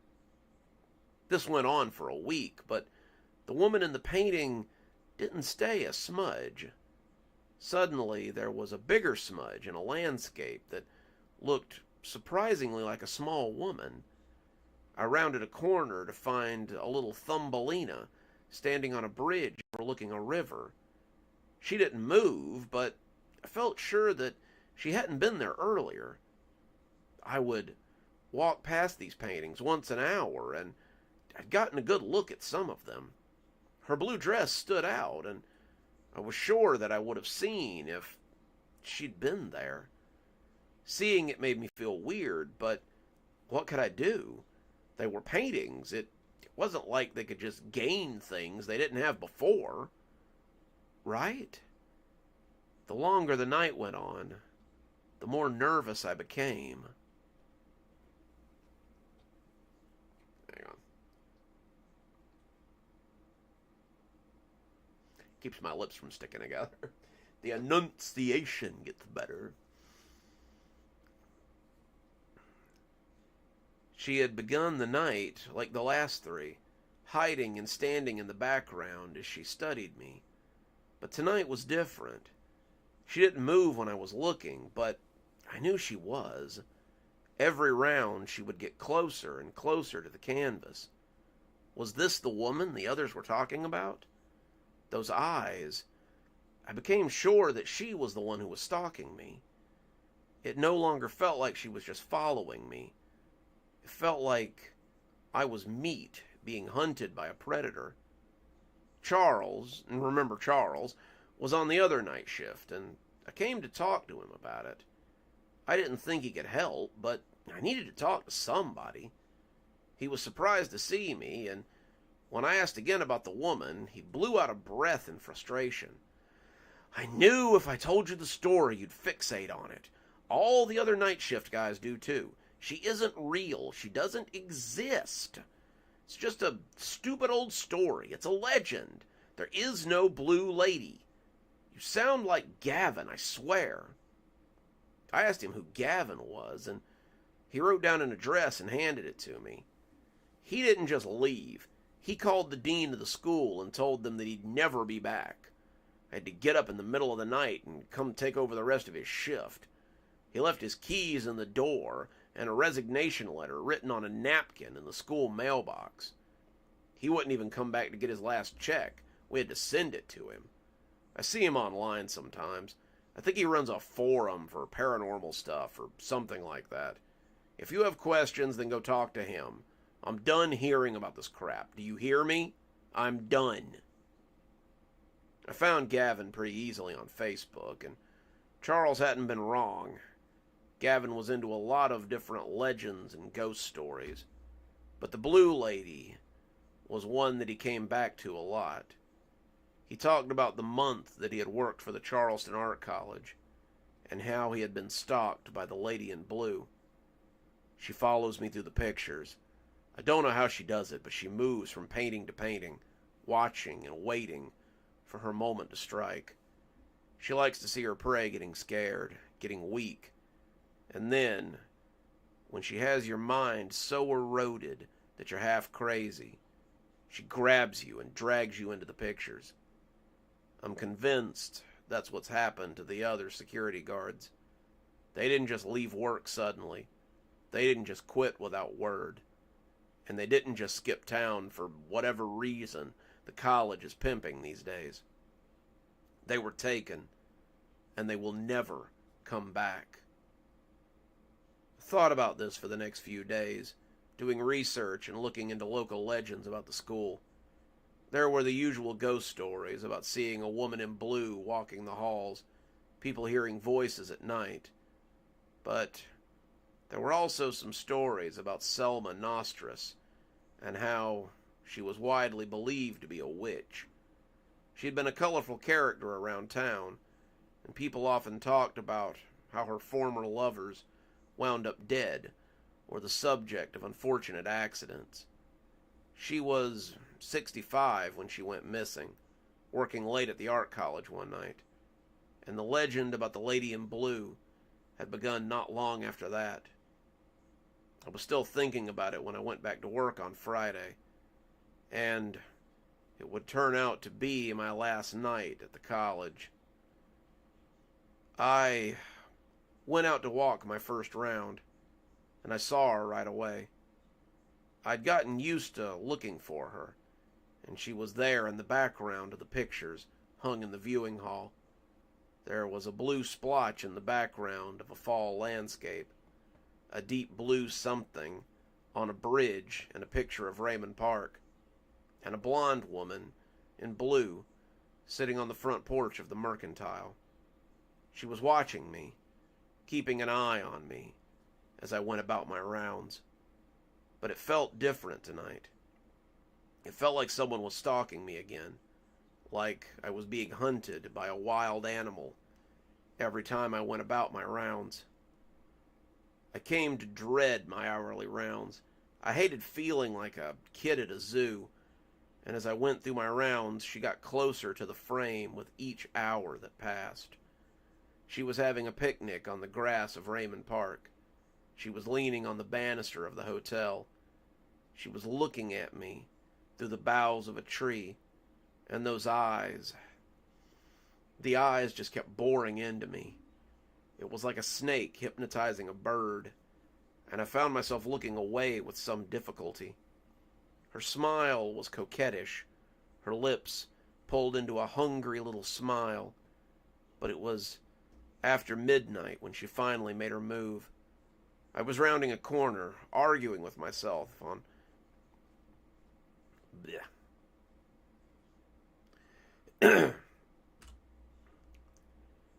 I was rounding a corner, arguing with myself about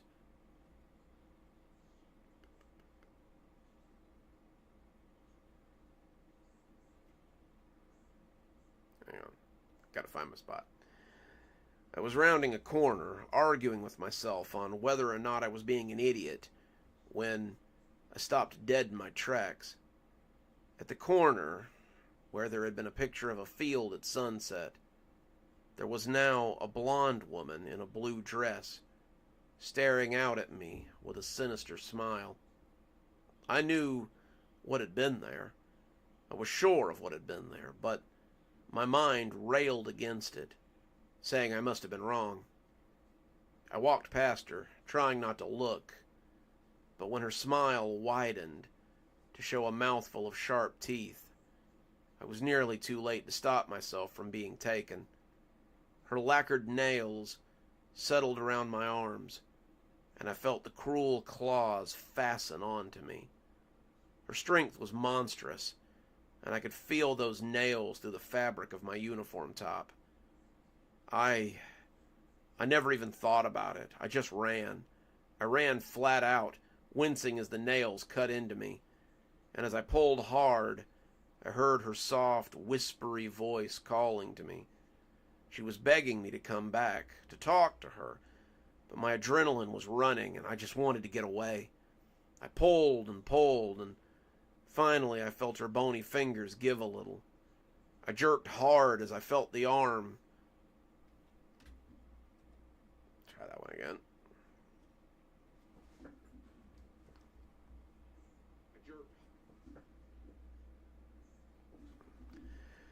We're reading The Lady in Blue if you're just joining us, so pull up a chair. We are almost done. And then we'll go on to our fifth and final story.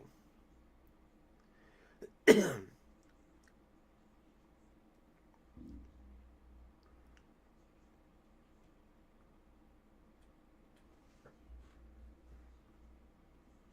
fingers give a little.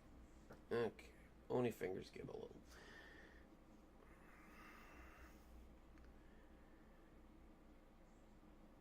I jerked hard as I felt the arms of my shirt rip. I was running through the halls, running for my office, but I could see her grinning from the frame of what had once been a landscape. She was waiting for me, only half her face visible behind the corner of the frame. And I pivoted and turned back as I tried to find a safe place to hide. I saw the bathroom, the one 2 doors down from the security office, and I ran in and closed the door behind me. There was no art in here, nothing she could use, but I kept an eye on the mural that had been drawn on the walls all around the room.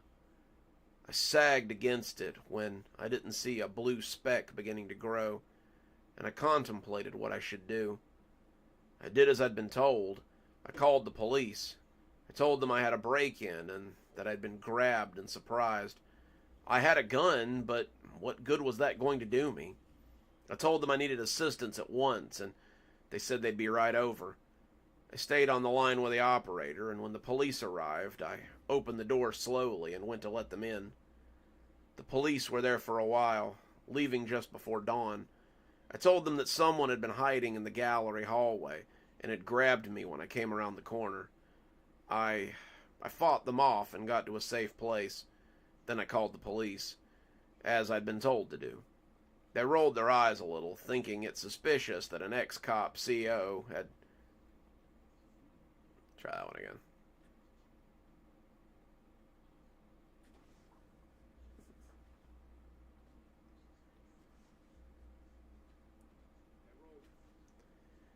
Okay. They rolled their eyes a little, thinking it suspicious that an ex-cop, ex-CO had called the cops when they were armed, but the dean, who had arrived not long after the police, praised me for my quick thinking. I was sent home, told to take a few days off to process what had happened, but I've already drafted my resignation letter. I can't go back. I, too, know what Gavin keeps obsessing over, and I won't be a victim. I'll go back to prison before I become the latest victim of the Lady in Blue. And that's the Lady in Blue. I hope you guys enjoyed it. Oh! Big stretches.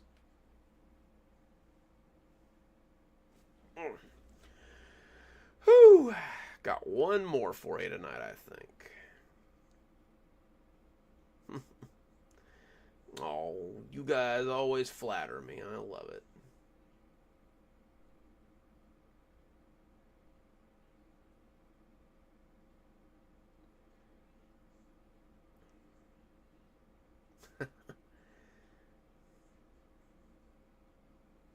Thank you, Lou. I appreciate that. I actually contacted Dollar General, but they never got back with me. I really wanted to sell my books in there. Let's see. One more, I think, and then we will say farewell for the night. From security guards to babysitters. This one is a weird babysitter story. So, I hope you guys like it.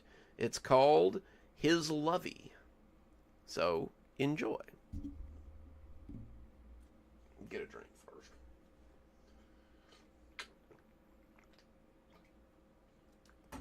I swear, one of these nights I'm going to fill that cup with vodka and just see how many of these stories I can get through.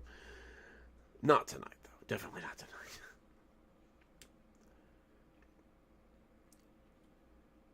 It was the only job I was allowed to have in high school. My parents thought that working in fast food would put me in contact with shifty adults who would only want to groom me, and that retail would hurt my self-esteem and take me out of the religious environment they had brought me up in.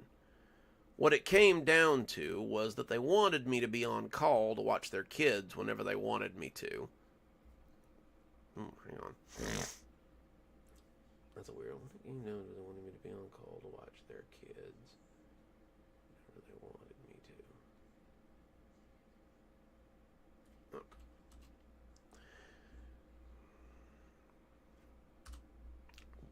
Sometimes when you use text to speech, it does these weird double sentence things. I can't say as I like it.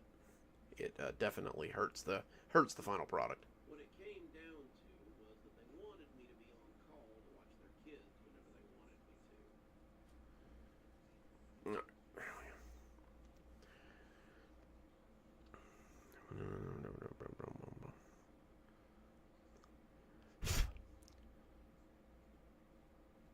So, the career they gave me access to made a lot of sense.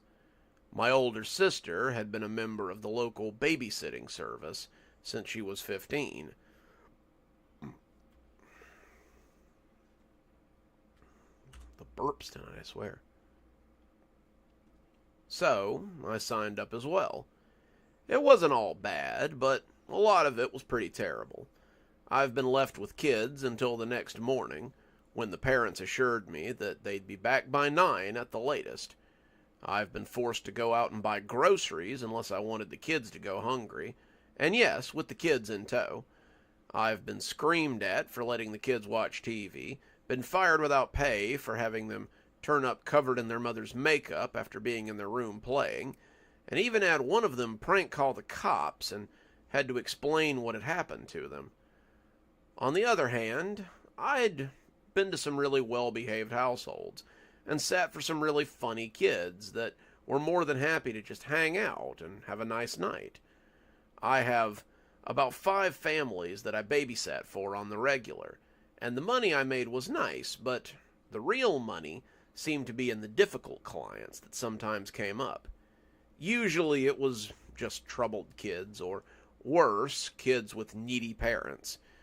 I had taken a few of these jobs, and though the pay was usually above average, it always came with strings, special diets, procedures for home security. I even had one mother who told me I had to anoint her child before bed so the devil couldn't invade her. Those were all child's play, though, when it came to Norman. I'll never forget Norman, as long as I live. Sorry.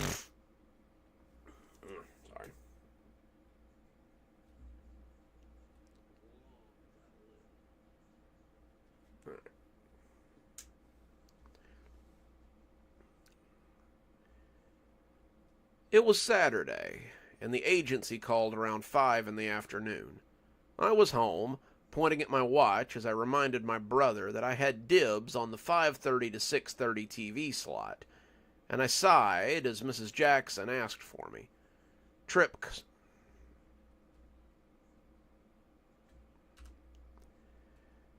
smiled.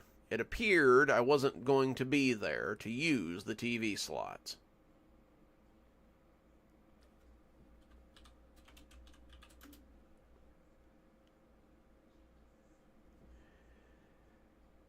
I have some clients who are looking for a sitter.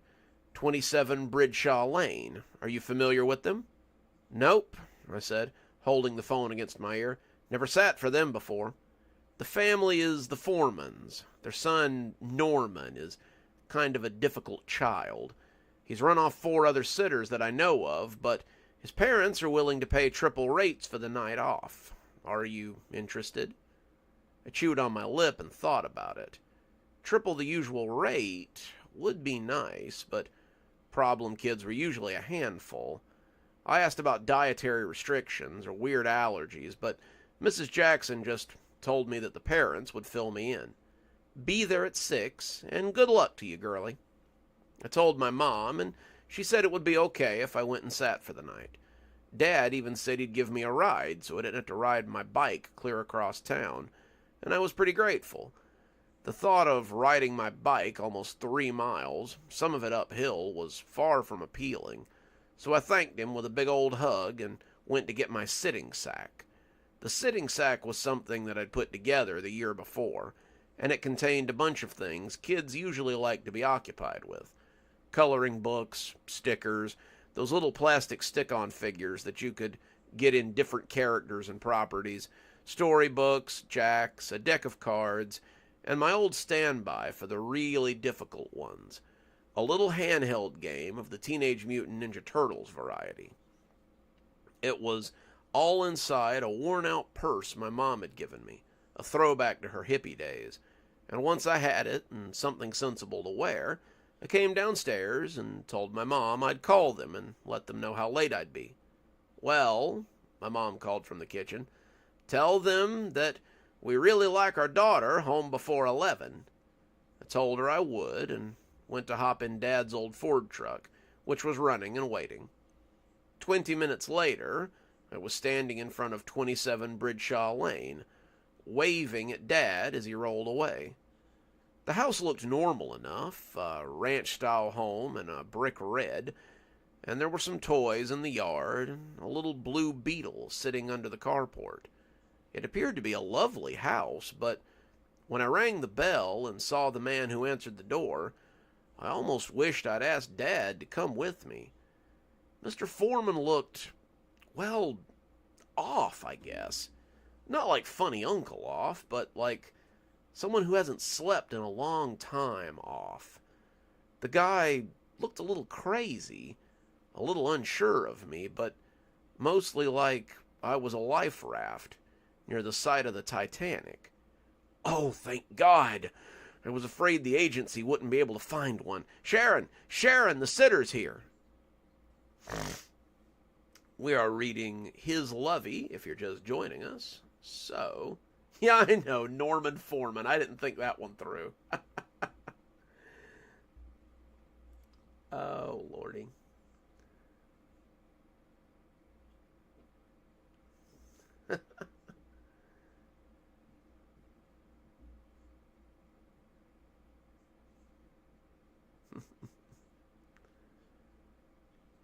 Alrighty, let's see, where were we?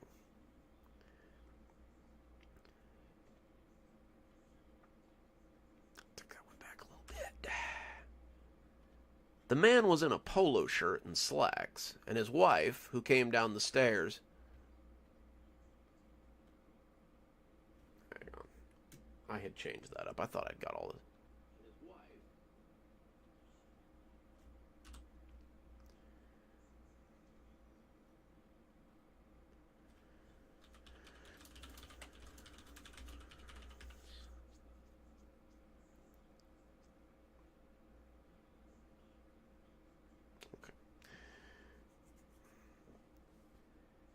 Who came from the back of the house.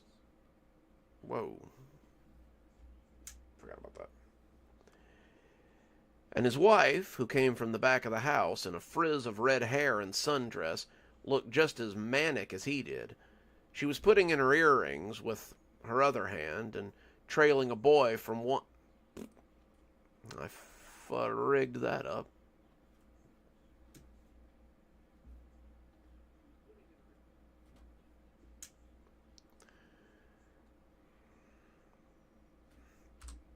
Try that again. She was putting in her earrings, and her other hand was trailing a small boy who seemed to be keeping pace with her. The kid, it had to be Norman, looked like Christopher Robin in the books I usually read to my siblings.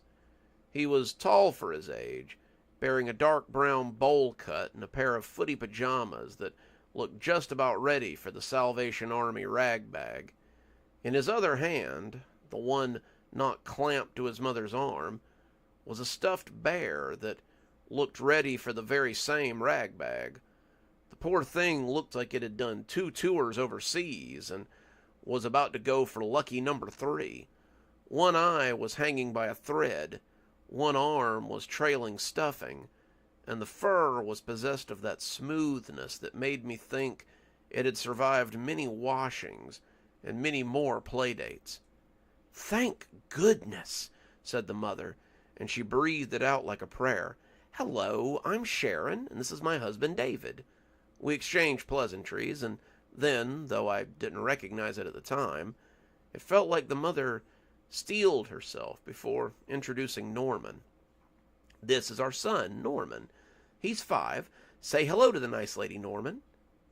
Norman, in typical shy 5-year-old fashion, peeked out from behind his mother's leg and lifted a single hand before disappearing again.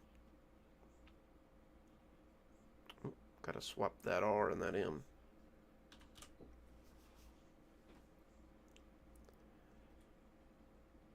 He's already eaten, had his bath, and he's in his jammies. Norman needs to be in bed by 8 o'clock at the latest.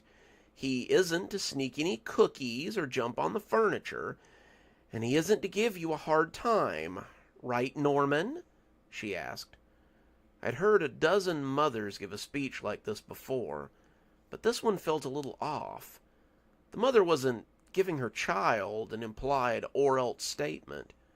Sharon Foreman was almost begging Norman not to give me a hard time, and it put me on edge. "We'll be back around 10, David Foreman said. "That's at the latest. If there's any problems, you can reach us at the restaurant, Marco's on 15th. We'll be taking in a movie after that, but we should absolutely be home by 10 at the latest. We told the agency we'd pay you triple the usual rate, but if that's not enough..." No, that's fine. You have nothing to worry about. Does Norman have any special allergies or instructions or, anything?" Sharon Foreman looked down at her son, one of those unpainted nails coming up to her mouth, and shook a little as she looked back at me. "His bear, his lovey, don't ever let him be without it. It's very important to him, and bad things happen when he's without it." "Make sure he always has it," David reiterated. "Never let it leave his side."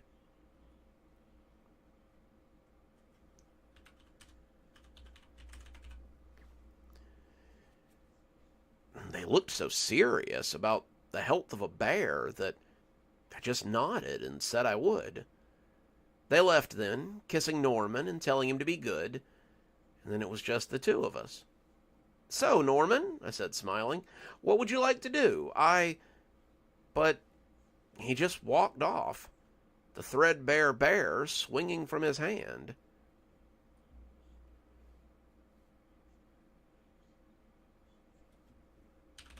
I missed a he there.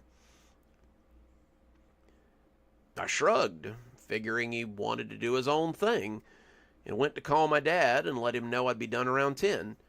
He said that was fine, told me to be safe, and I left.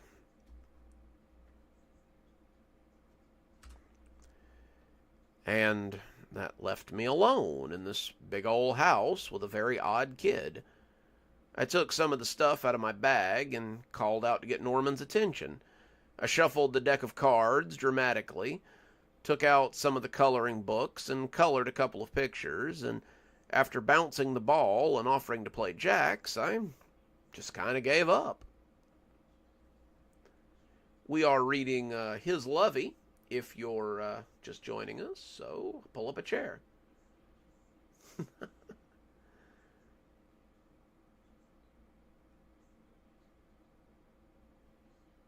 Oh no, Leah, I hope not. Leah, I hope not.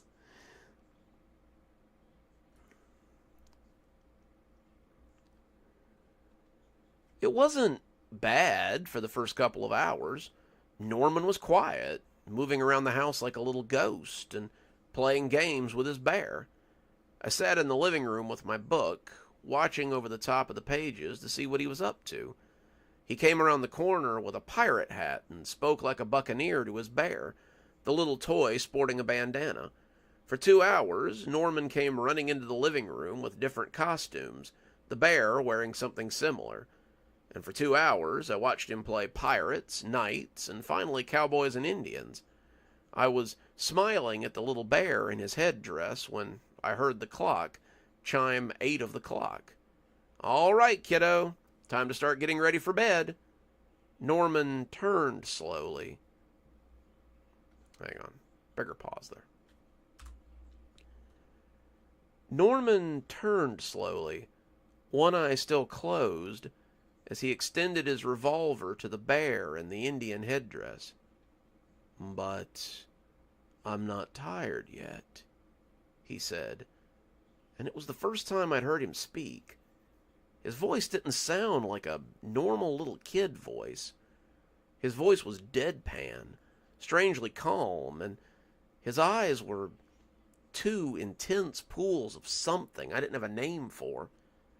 He was unsettling, to say the least. Sorry, buddy. Your mom was pretty clear on bedtime. Let's go brush those teeth and get ready for bed. Norman stared at me for a few more seconds, but he finally nodded and headed to the bathroom to brush his teeth. I was relieved when he left without a fight. Norman was pretty spooky. At the end of the day, however, he was a little boy, and I could handle little kids.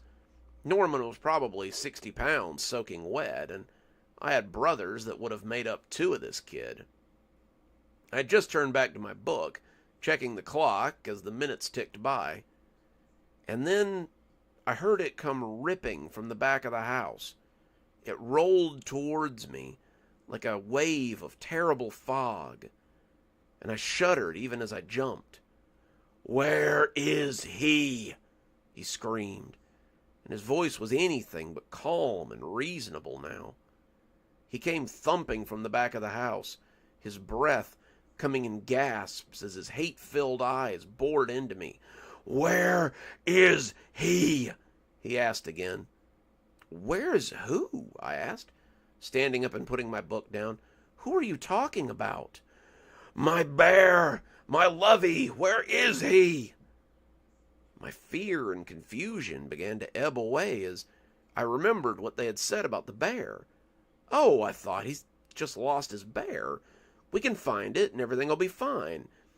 I got down at eye level, the same thing I had done dozens of other times, and attempted to soothe him. "Hey, it's okay, sweetie. You probably just left it..." Blech.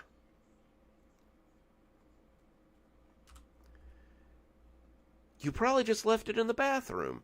Let's go search for it and see if we can't..."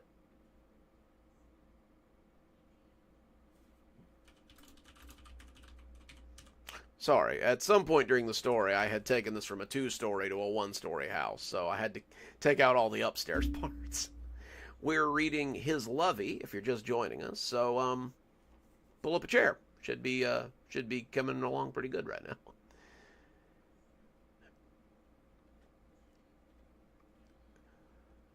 His head flopped back suddenly, making me worried he was having a fit, and then something started rising from his open mouth. I backed up a little, falling on my butt as black smoke began to pour out of him. His eyes had rolled up to the whites. His mouth hung limply open, and something like smog off a garbage fire was beginning to billow out of his open mouth. "Where is he?" he bawled, his voice hollow and deep. "Where is he? My lovey!" I backed away, not sure what to do. I'd dealt with some real tantrums before, but this was a first. The smog was beginning to fill the room, clouding my sight and making it hard to see. I coughed as I breathed it in, the smoke tasting like burnt plastic and fireplace ash, and I knew I had to get out of here. No, I didn't have to get out of here. I may not know exactly what was going on, but I knew that it wouldn't stop until I'd returned the bear to him. I ran for the back of the house, covering my mouth with my shirt, and as I did, the smog came after me. It was going to fill the house before long, and I needed to move quickly. I expected the bear to be in the bathroom, but he was nowhere to be seen. I peeked into Norman's bedroom and found a nice, normal little boy's room, but no bear. The smog was getting thicker now, and it looked like a fire was starting to engulf the house. I coughed. The smoke was choking me, and as I turned around, I saw Norman in the doorway to his room. The smoke was coming out of his eyes and his nose now, too, and the longer it went on, the less sure I was that I'd find it in time. "Where is he?" he bellowed, and I half cried as I pushed past him and headed for the front of the house. Yeah, I messed that up.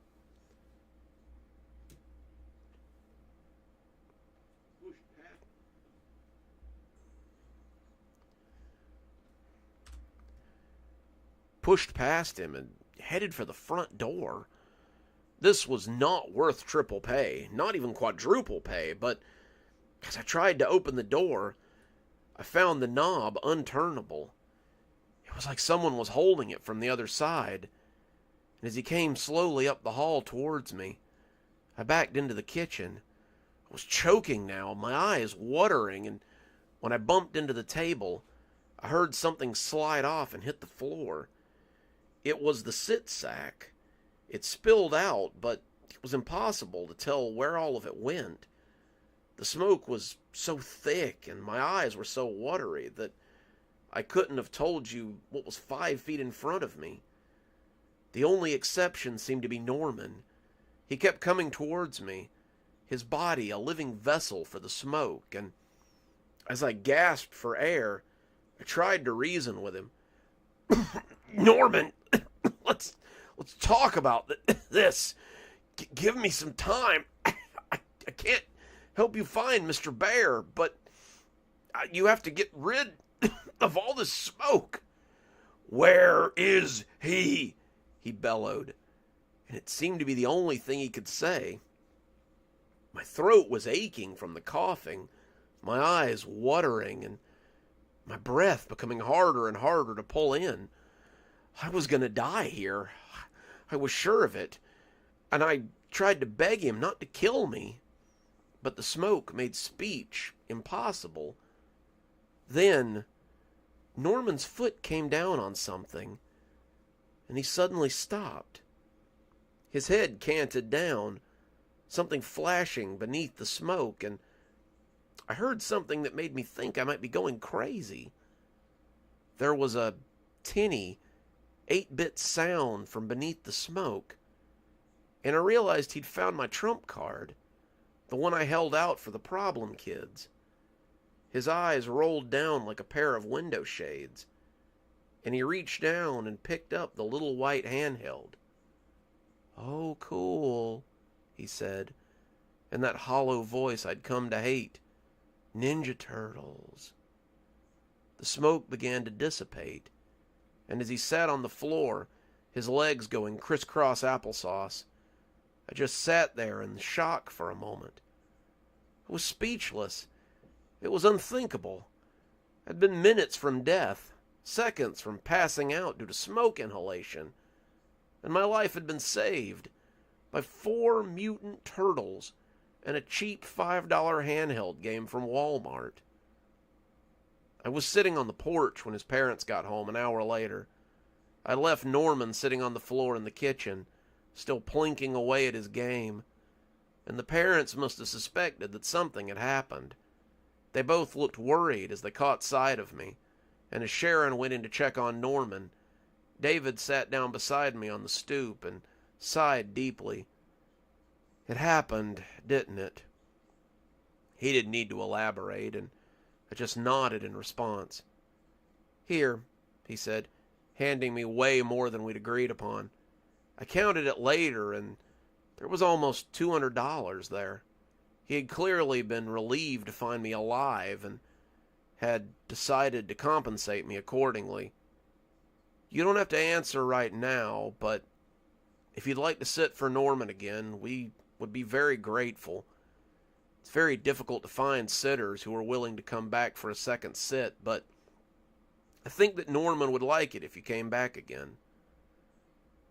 I told him I'd think about it, and I did. You'd probably think that's weird, but $200 is a big motivator. The next time Mrs. Jackson called, about 2 weeks later, in fact, and asked if I wanted to sit for the Foremans again, I agreed. I needed some money for an upcoming school trip, and they were still promising triple the average rate. I told myself that if anything weird happened, then I'd go outside, and this would be the last time, but to my surprise, the Foremans looked a lot less stressed. Mr. Foreman looked like he'd been getting regular sleep, and Mrs. Foreman hugged me when I walked in. They thanked me for coming back, saying that Norman had been in a much better mood lately, and as I came in I couldn't help but notice the source of his improved mood. He was sitting on the couch, the handheld game still in hand, and his eyes were glued to the screen. I babysat for Norman for another 4 years, until I went to college, and the Foremans were always generous. Norman graduated to a couple of different things, but he always kept that little handheld, and I always brought fresh batteries in my bag, just in case. I never had another experience like I did that night, and I never wanted to again. A year after I went to college, the Foremans showed up in the last place I would have expected. I read their names in the obituary section. They both died of smoke inhalation one night, though there was no sign of a fire. There was no sign of Norman either, and I wonder sometimes what happened to him. He's never reached out, and I've never gone looking. I hope wherever he is, he has fresh batteries. And that was his lovey. And that'll do it for tonight, I think. Man, we've gone for almost 2.5 hours. That's wild.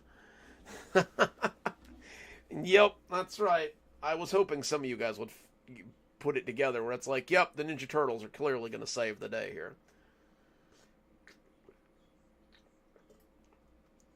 Oh. Well, I hope you guys enjoyed tonight's stories. It was always great to hang out with you guys and read some cool stuff and get my stories read for the week. But I think that's going to do it for tonight. Don't forget to get your stories in for the contest. I mean, you've got a month at this point, so no rush. You've got like 2 weeks at this point, so no rush. I will repost the original post again. That way, you've got all the information.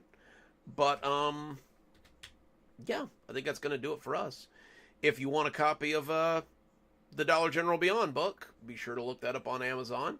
Come join us on Discord. We'd love to have you guys. It's always fun to talk to you guys on Discord. We've got quite the little burgeoning community there.